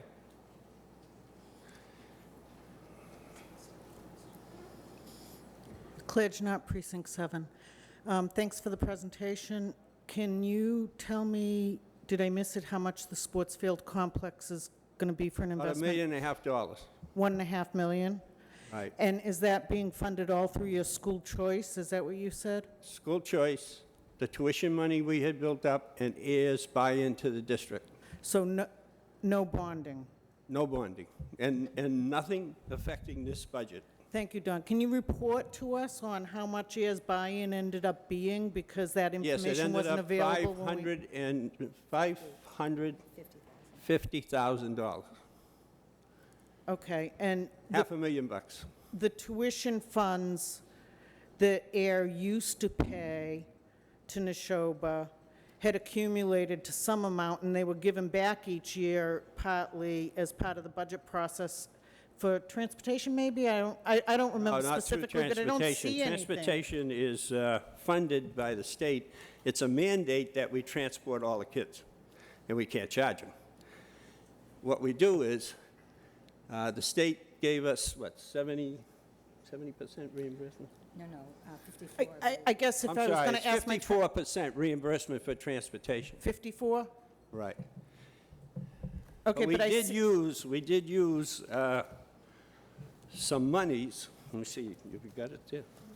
We haven't totally voted on how we're going to pay, whether we're going to use some of the non-residential Right. to cover the track as well as some other funds.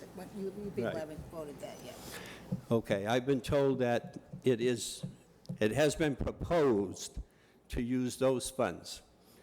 It hasn't actually been voted by the committee. I thought it was, but The 550 was, the 550 was voted to be put toward it. not the rest of the money. The rest of the money will be voted this year toward it. All right, thank But you. it does exist. Claire, it does exist. I understand. So is the district accepting choice students still? Yes. Mhm. Okay. And is there an expansion on this sports field complex in terms of geographic land area? It's going to be in the same area, except it's going to be turned a little bit, and it's going to have a track around it, which it never had. And it's going to have a practice field, and there will be some tennis courts. Oh, nice. Excuse me, I gave you wide latitude because nobody was behind you, but now we have somebody behind you. So can I just ask my last question then? Last question. There's I don't know how much land the district owns, but have they sold any in the last few years? No. As a matter of fact, there's buildings in the back, and there's other areas that we are now using.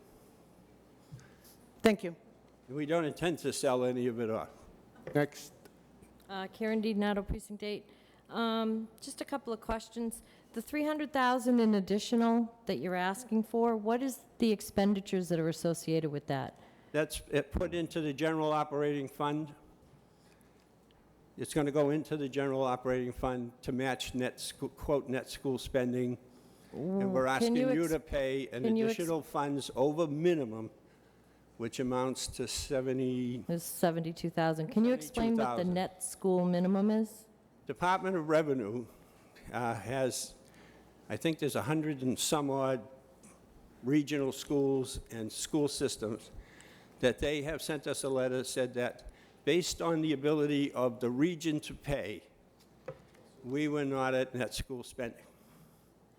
We didn't go for the whole $700,000. There was a discussion, and the committee as a whole voted to go for $300,000 of it.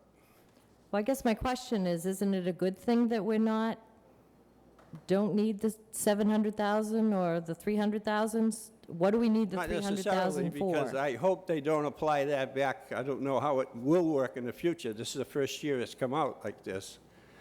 But they may look back at us on other funding and say, you should have asked for it. But if there's no expenditures to put the 300,000 towards, why do you? Can't argue the point, Karen. You gotta I'm wait. asking a question. Why do you need to? I'm just confused as We to feel what that the this 300 is the goes appropriate to. time to ask for the additional money over minimum foundation, all right, to increase the net school spending. That's all I can tell you. Okay, and I guess one other question. In the budget, there's an 81% increase for the assistant superintendent, but it says reassignment of previous admin positions. Can you just explain, is there a principal, an assistant superintendent, and a superintendent? I'll explain it. We had an assistant superintendent principal who retired. We took curriculum coordinator moved her to principal. We were short somebody. She's excellent in academics with her team. We felt as a committee we needed an assistant superintendent who knew vocational education. We did a search, and Denise O'Laughlin has come to the system, and she's an expert on voc ed programs, curriculum, funding. That's why we hired her. So one left that was doing two. We moved one, it's kept her as principal, and we hired an assistant superintendent. Thank you. Next. Kathy Tuberty, Precinct 1. I didn't do it with the extra monies, but I looked at your minimum contribution for the 5-year trend, and I took it, the FY14 dollars based on population, and just did a average per unit cost, so I don't have that extra money in there, but, so it's a wide variety of dollars, from a low of like $7,400 per student from Townsend, all the way up to us, the most expensive. Right. This is without the extra money, for $12,000 per student. Westford is only $10,000 per student. Well, look at the How number. is that figured out? It's based on the number of students who apply. Mhm. It's also based on a very, Mary France could help me with this, a very strange formula developed as to the ability of this community to pay for each of those students who come. Yeah, that's as close as I can get to it. Minimum contribution is really part of the state Chapter 70 formula. Oh, And, you know, why it comes out differently from different communities, you just really have to look at the calculations. Go to the Department of Education website and look at the calculations. The fact that one community pays a whole lot more per pupil than another is strictly, it relates to the income of the community, the assessed value of the community. And, you know, we look at Westford, and to be quite frank, in total, because this comes out of a combination of income and assessed valuation, well, Westford has a smaller total assessed valuation than Chelmsford. They aren't as built up as we are. They have a smaller population than Chelmsford, so that their total income is less than Chelmsford. So in a sense, they come out, you know, the formula, the way they calculate it now, they're doing what they promised, the full thing, full aid, and Westford gets what the formula says they get. And it's interesting, in terms of total students, and it really is a matter of breaking that calculation up, how much you can afford to spend on education based on total assessed valuation, total income of residents. And then it's divided between your vocational students and your students in your regular school system. And the total number of students in Westford is very similar to the total number of students in Chelmsford. So they're supporting a similar number of students on a smaller tax base and a smaller income base than we are. So it's just the way the formula works. Thank you. I'm going to stick myself in here and answer the question on the extra $300,000. In my book, net school, you want to know what net school spending is. The required net school spending is a state requirement. The state requires you to spend the total of your minimum required contribution plus your state aid. That sum together equals your required net minimum spending level. Okay? So if most school districts don't have any problems spending the total of their minimum contribution plus their state aid. Neshoba didn't in the past year, and they were, as I understand it, about $200,000 below that level. Part of the reason they were looking for an additional amount of money, as I understand it this year, has to do with the fact that they've had a number of faculty members that were supported by federal grants, And given the current situation in Washington, there's great uncertainty, so they budgeted them in their regular budgets. So some of their line items increased for that reason, and they needed to ask us for extra revenue. And one more quick question, and this isn't for Mary. The question is, why are you doing all the sports activities, or the addition, all in one year, on top of the engineering activities, on top of the art, all at once? Did you look at dispersing it over multiple years so it wouldn't be such a big bill all at once?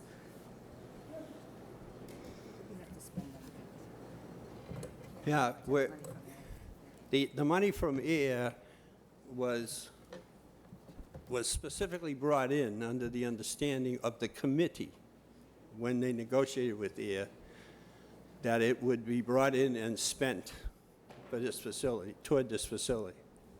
Towards the sports facility or towards the facility. school?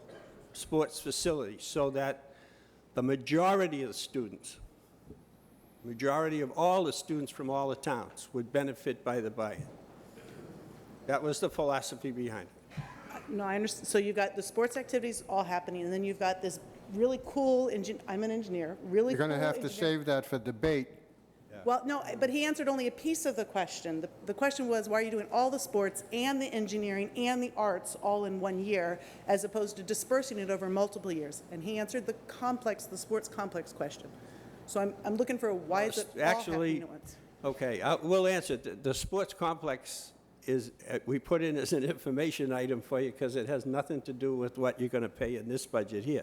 But it was felt that if you were going to undertake this project, that we should take it in such a way as that we take care of it once and for all. We take care of all of the aspects of it. And that's what we did.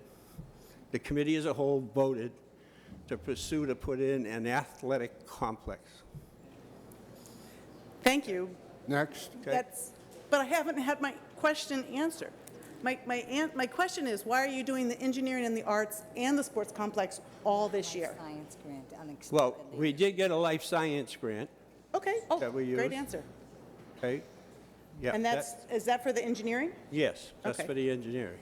And for the arts? The arts is, we have a music and art program that is a vocational program.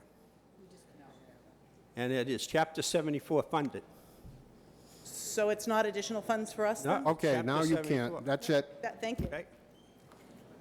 I'd like to make one other point. If you look on the bottom of page 45, this is a list of all the vocational schools in the state. And this is a cost, their typical costs matched out against each other. And you'll notice that Neshoba Tech is the last one on the bottom, $15,000 compared to Minuteman over in Lexington of $25,000 per student. I'm telling you, you're getting the bang for your buck. And I'm asking you for a few bucks more. That's all I could say. Next. Janet Dubner, Precinct 6. I don't see special education itemized here, so I'm wondering what your special education Comes costs under are? guidance services, right? Yeah, it's under guidance. It's under guidance services. We don't have large. And how many students do you have who have special education, We have individual students on education programs? IEPs, Mhm. which are come about 31% of the students. Okay, thank you. Thank you. Next. You don't have any answers with you, right? Not yet. Okay. Kathy Duffett, Precinct 7, thank you. I would like to ask you what your current balance is on your excess and deficiency account. 400 and, it was just certified. Yes, and what is the balance? 473, I believe, 473. That's 473,000 and change. You have $473,000 in change. That's his answer. Don't debate it. I'm not debating, I was just clarifying and reiterating. What is the law about the percentage of excess and deficiency that you're allowed to maintain on your books? Over 5%. 5%. We're well within that. Of your total budget? Yeah, we're well within that. Okay. I want to also ask a question about how you elaborated that you used your school choice of funds to you wiped out your school fund balance to pay your school Well, there will choice? be some funds coming in from this year, you know. It says, in your projected budget, it says 15,000, so that's only 3 students? That's the students we're paying for, the 50. Those are the ones we pay for. Okay, I'm sorry. The school choice out monies. So you totally zeroed out your tuition account that you received for school choice? No, I don't think, no, we didn't. So what is the balance you currently are carrying I for your couldn't school? tell you offhand right We're now. voting our audit next week, and we'll be getting that out to the town shortly thereafter. I'm sorry, I couldn't hear you. Vote. Our audit has just been completed. In that, it will show the balances of those accounts. It will be out next week. and Well, we'll get it. approximately. What is approximately? Approximately, huh? It's about $2 million. 2 million. Last question. Okay, my last question is, where is your superintendent tonight? I have yet to see her come to a presentation at town meeting. And this is a legitimate question. We support Neshoba. I'm proud to support Neshoba. I think it's a great school, but we would like to see the superintendent do us the due courtesy of coming to town meeting. So I'd like to know where she is. The superintendent is at the Westford Planning Board committee tonight because they put us on their agenda to ratify this, we hope, tonight. That's where she is. Maria Carafellis, Precinct 2. Dawn, the engineering program that you were just discussing, that's funded by a grant, correct? That's what we just said, yep. Okay. Yeah. The field, the track and field and the football field, that's being done in 2013, correct, in the spring? In the spring.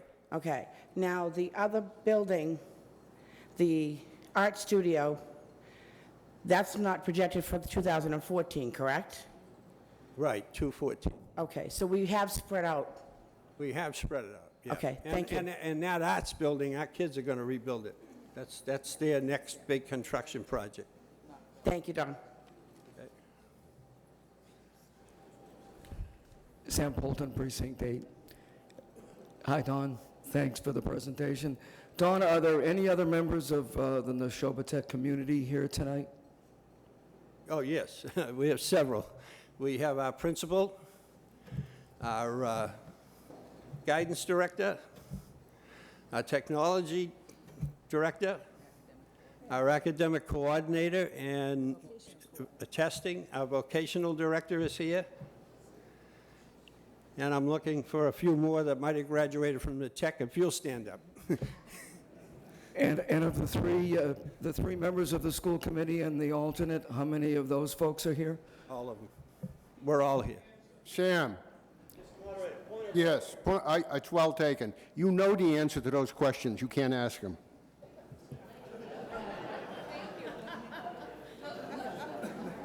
It's supposed to be for factual information for you. You already know the answer. Okay, I actually didn't, I was confused. If you want to point that out during debate, do it then. One other question, Dawn, on your presentation, and I am a little confused by the presentation. To clarify the 700 versus the 300, in reality, the $700,000 was the amount the state told us to ask for. Is that correct? That was what we were told by the state was our shortfall.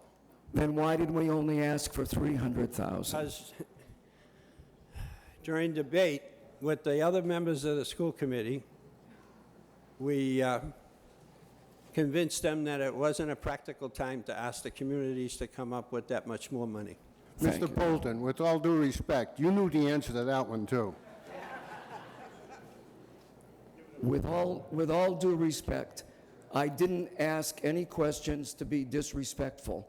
We gave a presentation. I think the answer was confusing, and I was confused. But this is not the time to clarify it. Then I stand corrected. Okay. Next. Karen DiDonato, Precinct 8. Mary, thank you for explaining that, because that answered the question that I had. But now I'm more confused, because if we're required to do 700, why are we only doing 3? Yeah, I just said that. It was felt at the time by the committee that through negotiations amongst ourselves, that we would ask for less. So if we're not required to do 7, we shouldn't be required to do 3. We could do 1 or 50,000? As I said, I don't want to answer it till later. No, but that's, Right. I thought I understood it. Right? Sure, yeah. I don't know where the number 700,000 comes. As sort of my last hurrah for the last year following Neshoba as a FinCom member. Neshoba School Committee, Neshoba schools in fiscal year 12 missed their net school spending amount by $197,261. And this is the letter that that Neshoba forwarded to me. This information is also available on the Department of Education website, okay? They missed it by 100 and some thousand. I think the 700,000 is how much beyond what the net school spending amount, what the minimum contributions, if the towns were only giving the minimum contributions, I think their budget, the budget that they really wanted, came out to about 700,000 more than that. They decided to ask for 300,000 more. I don't think that I could be wrong, but I don't think that was directly related to missing the net school spending amount. They do have to spend that additional amount this year, but it's 197,000. Beyond the sum total of the minimum contributions plus state aid. They have to spend another 200,000 this year. But they do have other revenue sources, as you have seen. Mary, I commend you for understanding all this. I mean, like the E&D money, I believe that counts, that can count toward. We do, but The money E&D money can be put towards, That's my understanding of, and again, okay, so I guess then my question is, are we putting any of the E&D money, the 400 and some odd thousand that was just certified, is any of that going towards what they need? If you look at what's in your warrant book, the chart that and I think what's in was there a handout tonight? I didn't get it. There was, I yes. think if you see funding sources, you will see that they are putting in some of their E&D money in to help funding this budget. Okay, thank you. Thank you. Dennis Reddy, Precinct 8. Can I ask a question of any other presenters besides Neshoba? Yes. I'd like to ask Paul Cohen a question.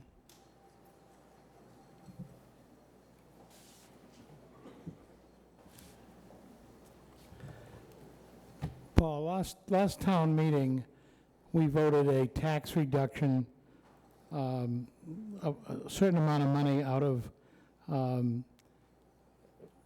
free cash to reduce the taxes. What was that amount? It was about over $900,000. Okay. So my question that leads to is, why aren't we 900,000 below the levy limit instead of 540? Well, we may be by the time we're at the end of the fiscal year and we set the tax rate in December. What will happen is we will close out the fiscal year on June 30th, and then the free cash will get certified sometime in August, and then we'll come back at fall town meeting, and I envision, much like we did last fall town meeting, we'll come back, appropriate some of our cash reserves to reduce the tax levy, and my sense is by the end of the day, we'll be around $1 million or so under the levy limit. So last year's spring town meeting, we appropriated up to the levy. This year, we're $500,000, so we actually got a head start from where we were a year ago. Okay, thanks. Next, you can ask the school department, town, or Neshoba. Mr. Moderator, Chris Rose, Precinct 5. My question is to the chairman of the school committee.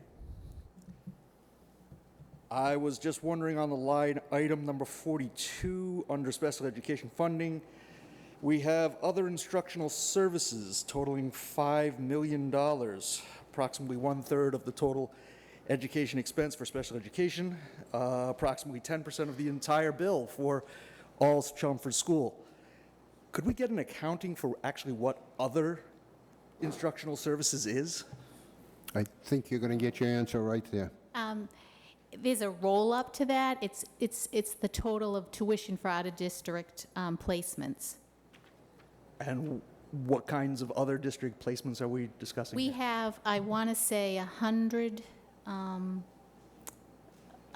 students that are in on IEPs that have to be taught elsewhere off our campus because we don't have the facility or the ability to teach them. So there's residential placements, and they're costly, and some placements are up $350,000 a person. Thank you. Next. Brian Latina, Precinct 4. Question for the town manager, I guess. My question is around unfunded liabilities. Our budget here is about $110 million. And last year, you gave us a figure for how much we should put in to fund our retirees. Can you give us an update on what we should have put in this budget to fund our retiree program appropriately? I think what you're speaking of is our other post-employment OPEB, our retiree health insurance liability. We are in the midst right now of doing, we're required to do an audit of that every 2 years, a actuarial study of that. We anticipate those results will become available in June. So we don't have the exact figure, but I believe a year ago, we believed it was around $4 million we'd be required to fully fund that on a 30-year funding schedule. What we anticipate is much like at last fall's town meeting, we will come back at this fall's town meeting and request an appropriation once again to meet that level. I think when we talked about our funding plan, we talked about putting in $1 million per year. So we anticipate making a similar request at this fall's annual town meeting.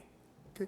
At this town meeting, we're not putting any money at all aside in our tax rate of 17.95%.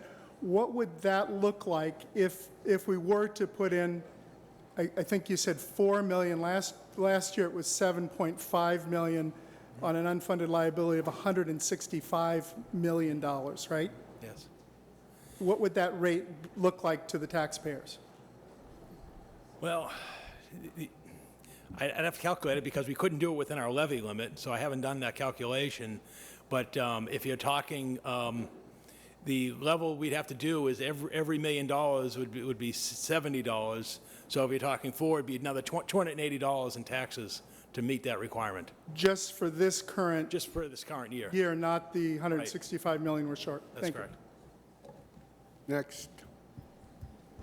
Bob Joyce, Precinct 1. I have a question for the school department, and that is, I know a previous speaker had talked about the $5.2 million in other instructional services. Is any of this money funded, go to MEC or any other collaborative? Yes, we have 50 students that go to MSEC, it's called. Okay. And we have some students at the lab in Lexington.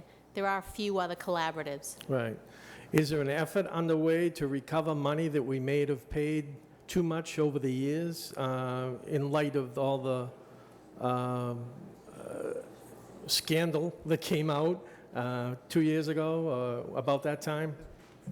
Can we recover some of that eventually? Well, we actually, as part of a settlement, did receive $269,000 from MSEC. Now, there's two different organizations there, as you may know. MEC is the Merrimack Education Consortium, and that's the nonprofit entity. The collaborative is MSEC, Merrimack Special Education Collaborative. Sometimes folks use those two terms interchangeably. Right. I know there were two different organizations. Yeah. And you have, right now, there's been a legal settlement in terms of having those organizations separate. So as part of that separation, MSEC was awarded some funding, and the board of directors of MSEC decided to send some money back to the supporting towns, and there's 9 supporting towns and districts. Doesn't seem like a lot, does that seem like I'm going to say, conclusion. does it? That's a Does it seem like that's a fair amount in light of the many years that it went on? Bob, I can speak to that in specific detail for you.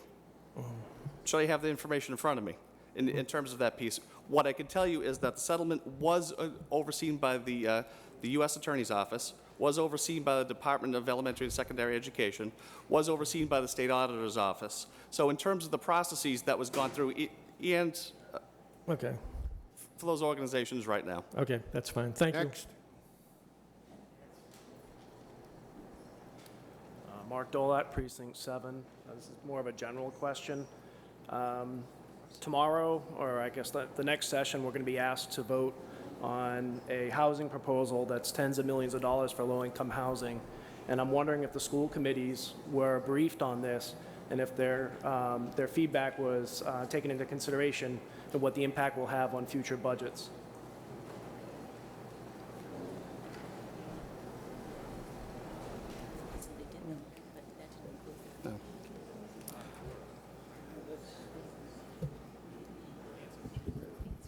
That sounds like a yes or no question to me. No, we've not had an official conversation at the school committee. Okay, so the impact, we're going to be asked to vote on something later on where we don't fully know the impact and the cost to the town at this point. Mr. Moderator, if I can answer that question, that project that we're going to talk up maybe next session, the way we're going, I'm not so sure, but that project would come up, project wouldn't be completed for 3 or 4 years. We may not see the impacts of that to 4 or 5 years out. So I just don't think it was not factored into this operating budget. And again, I think that can be discussed when we take up that article. Okay. Claire Janot, Precinct 7. My question's for the manager or John Souza. Part of the budget includes debt service on sewer project that's being funded with the betterments. Do we have enough, I assume we're not collecting any new betterment money these days, so do we have enough betterment money built up to pay off the stream that was designated for that? Or are we going to be, it's a future-oriented question, but are we going to be tapping into some other source of funding for that segment of the sewer debt before it's retired? The answer is yes. We every Yes, year. which? No, every year, yes, we review with the Finance Committee. It's really one of Mary Franz's pet issues. We review every year our betterment funding, our sewer assessment fee funding, and we are on schedule. There is no projected increase in the sewer assessment fee, and we are on schedule to meet the debt service obligation that will go out for the next 2 decades. So the answer is yes. So There is we have enough. Thank you. We have sufficient funding, yes. Okay. We are now in the recommendation stage. Does the FinCom have a recommendation? FinCom recommends approval. Board of Selectmen. The Board of Selectmen recommends approval. School Committee.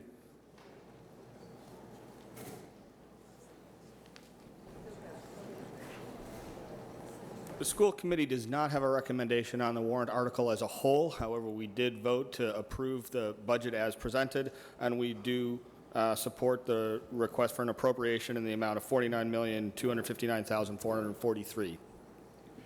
Thank you. We're in the debate section now.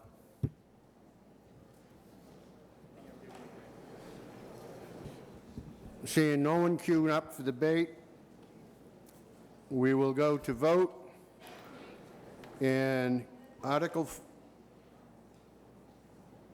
4 seeks the appropriation of $110,796,564 for the proposed fiscal year 2014 budget. You may vote now.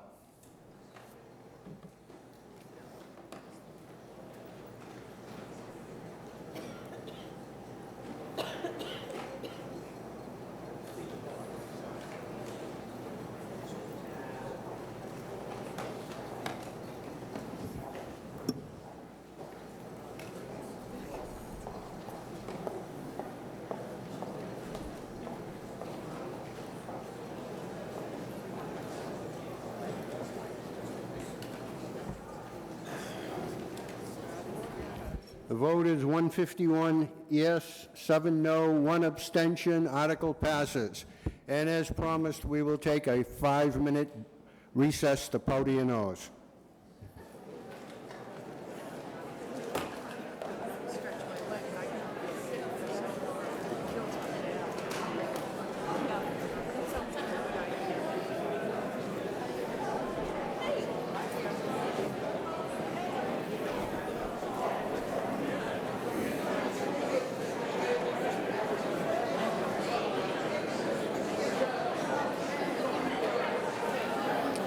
So we're not exactly pausing for station identification, but the town moderator has taken the rather unusual step of offering a break in the middle of town meeting.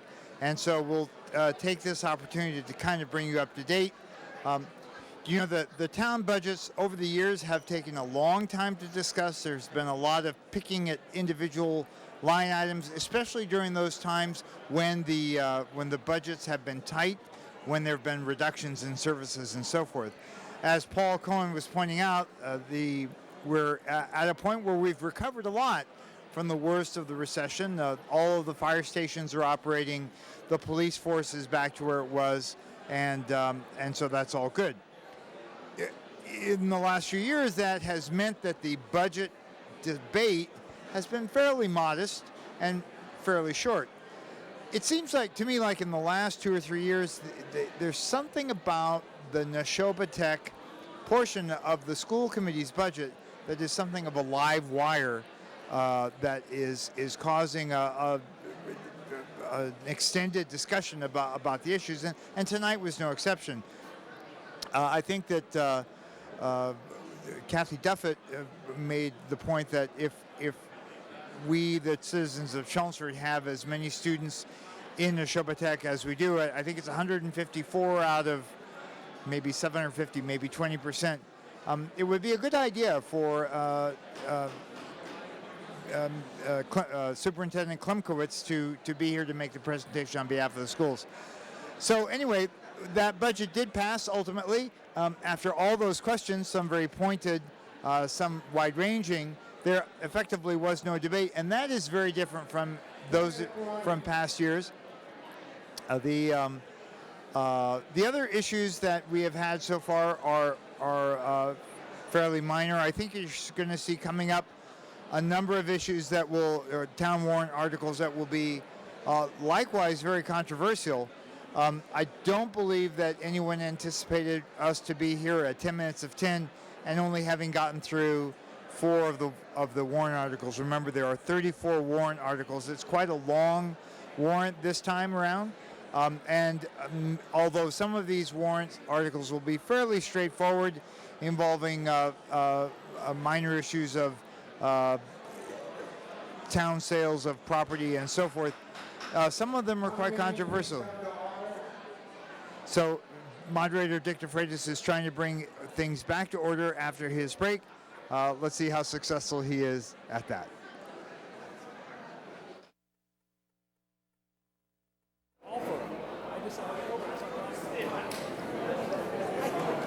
Hey, John, how you doing? Article 5. Town Manager Paul Cohen moves that the town appropriate the following sums to operate the sewer enterprise. Excuse me, Mr. Moderator? Yes? May I make a motion to adjourn till Thursday, May 2nd at 7:30? And I'd like to speak on my motion, please. With the elections coming up there, some people in this audience have to get very early in the morning, one of them being our town clerk and various precinct workers and policemen. And so therefore, that's why I've requested this motion to adjourn at this time. To adjourn. We have a motion to adjourn till 7:30 Thursday.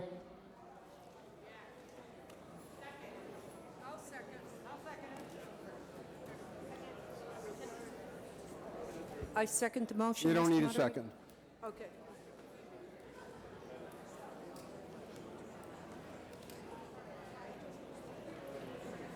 Raise your tickets. All those that want to adjourn till Thursday, raise your tickets. All those that want to continue, raise your tickets. For the record, we're going to have a vote.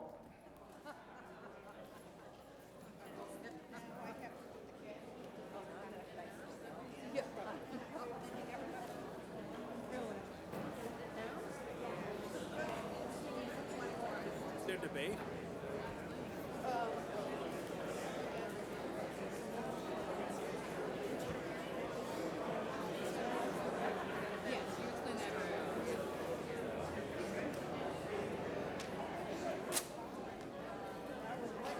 You have 35 seconds to vote. The vote is to adjourn till Thursday at 7:30.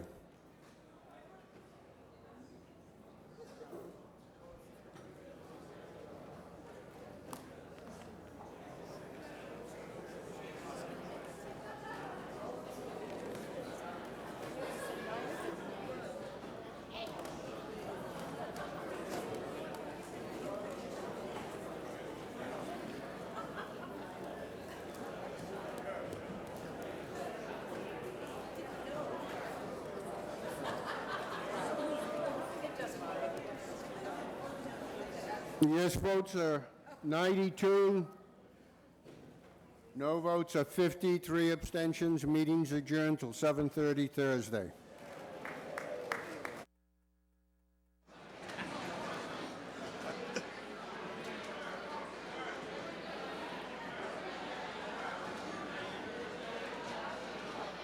And we're back. As you heard just now, because of the fact that there is a Senate primary tomorrow morning, many of the people here are also serving in those precincts, the 9 precincts in town, on the election boards. And so in deference to them, we have adjourned for the evening. We'll be back on Thursday night.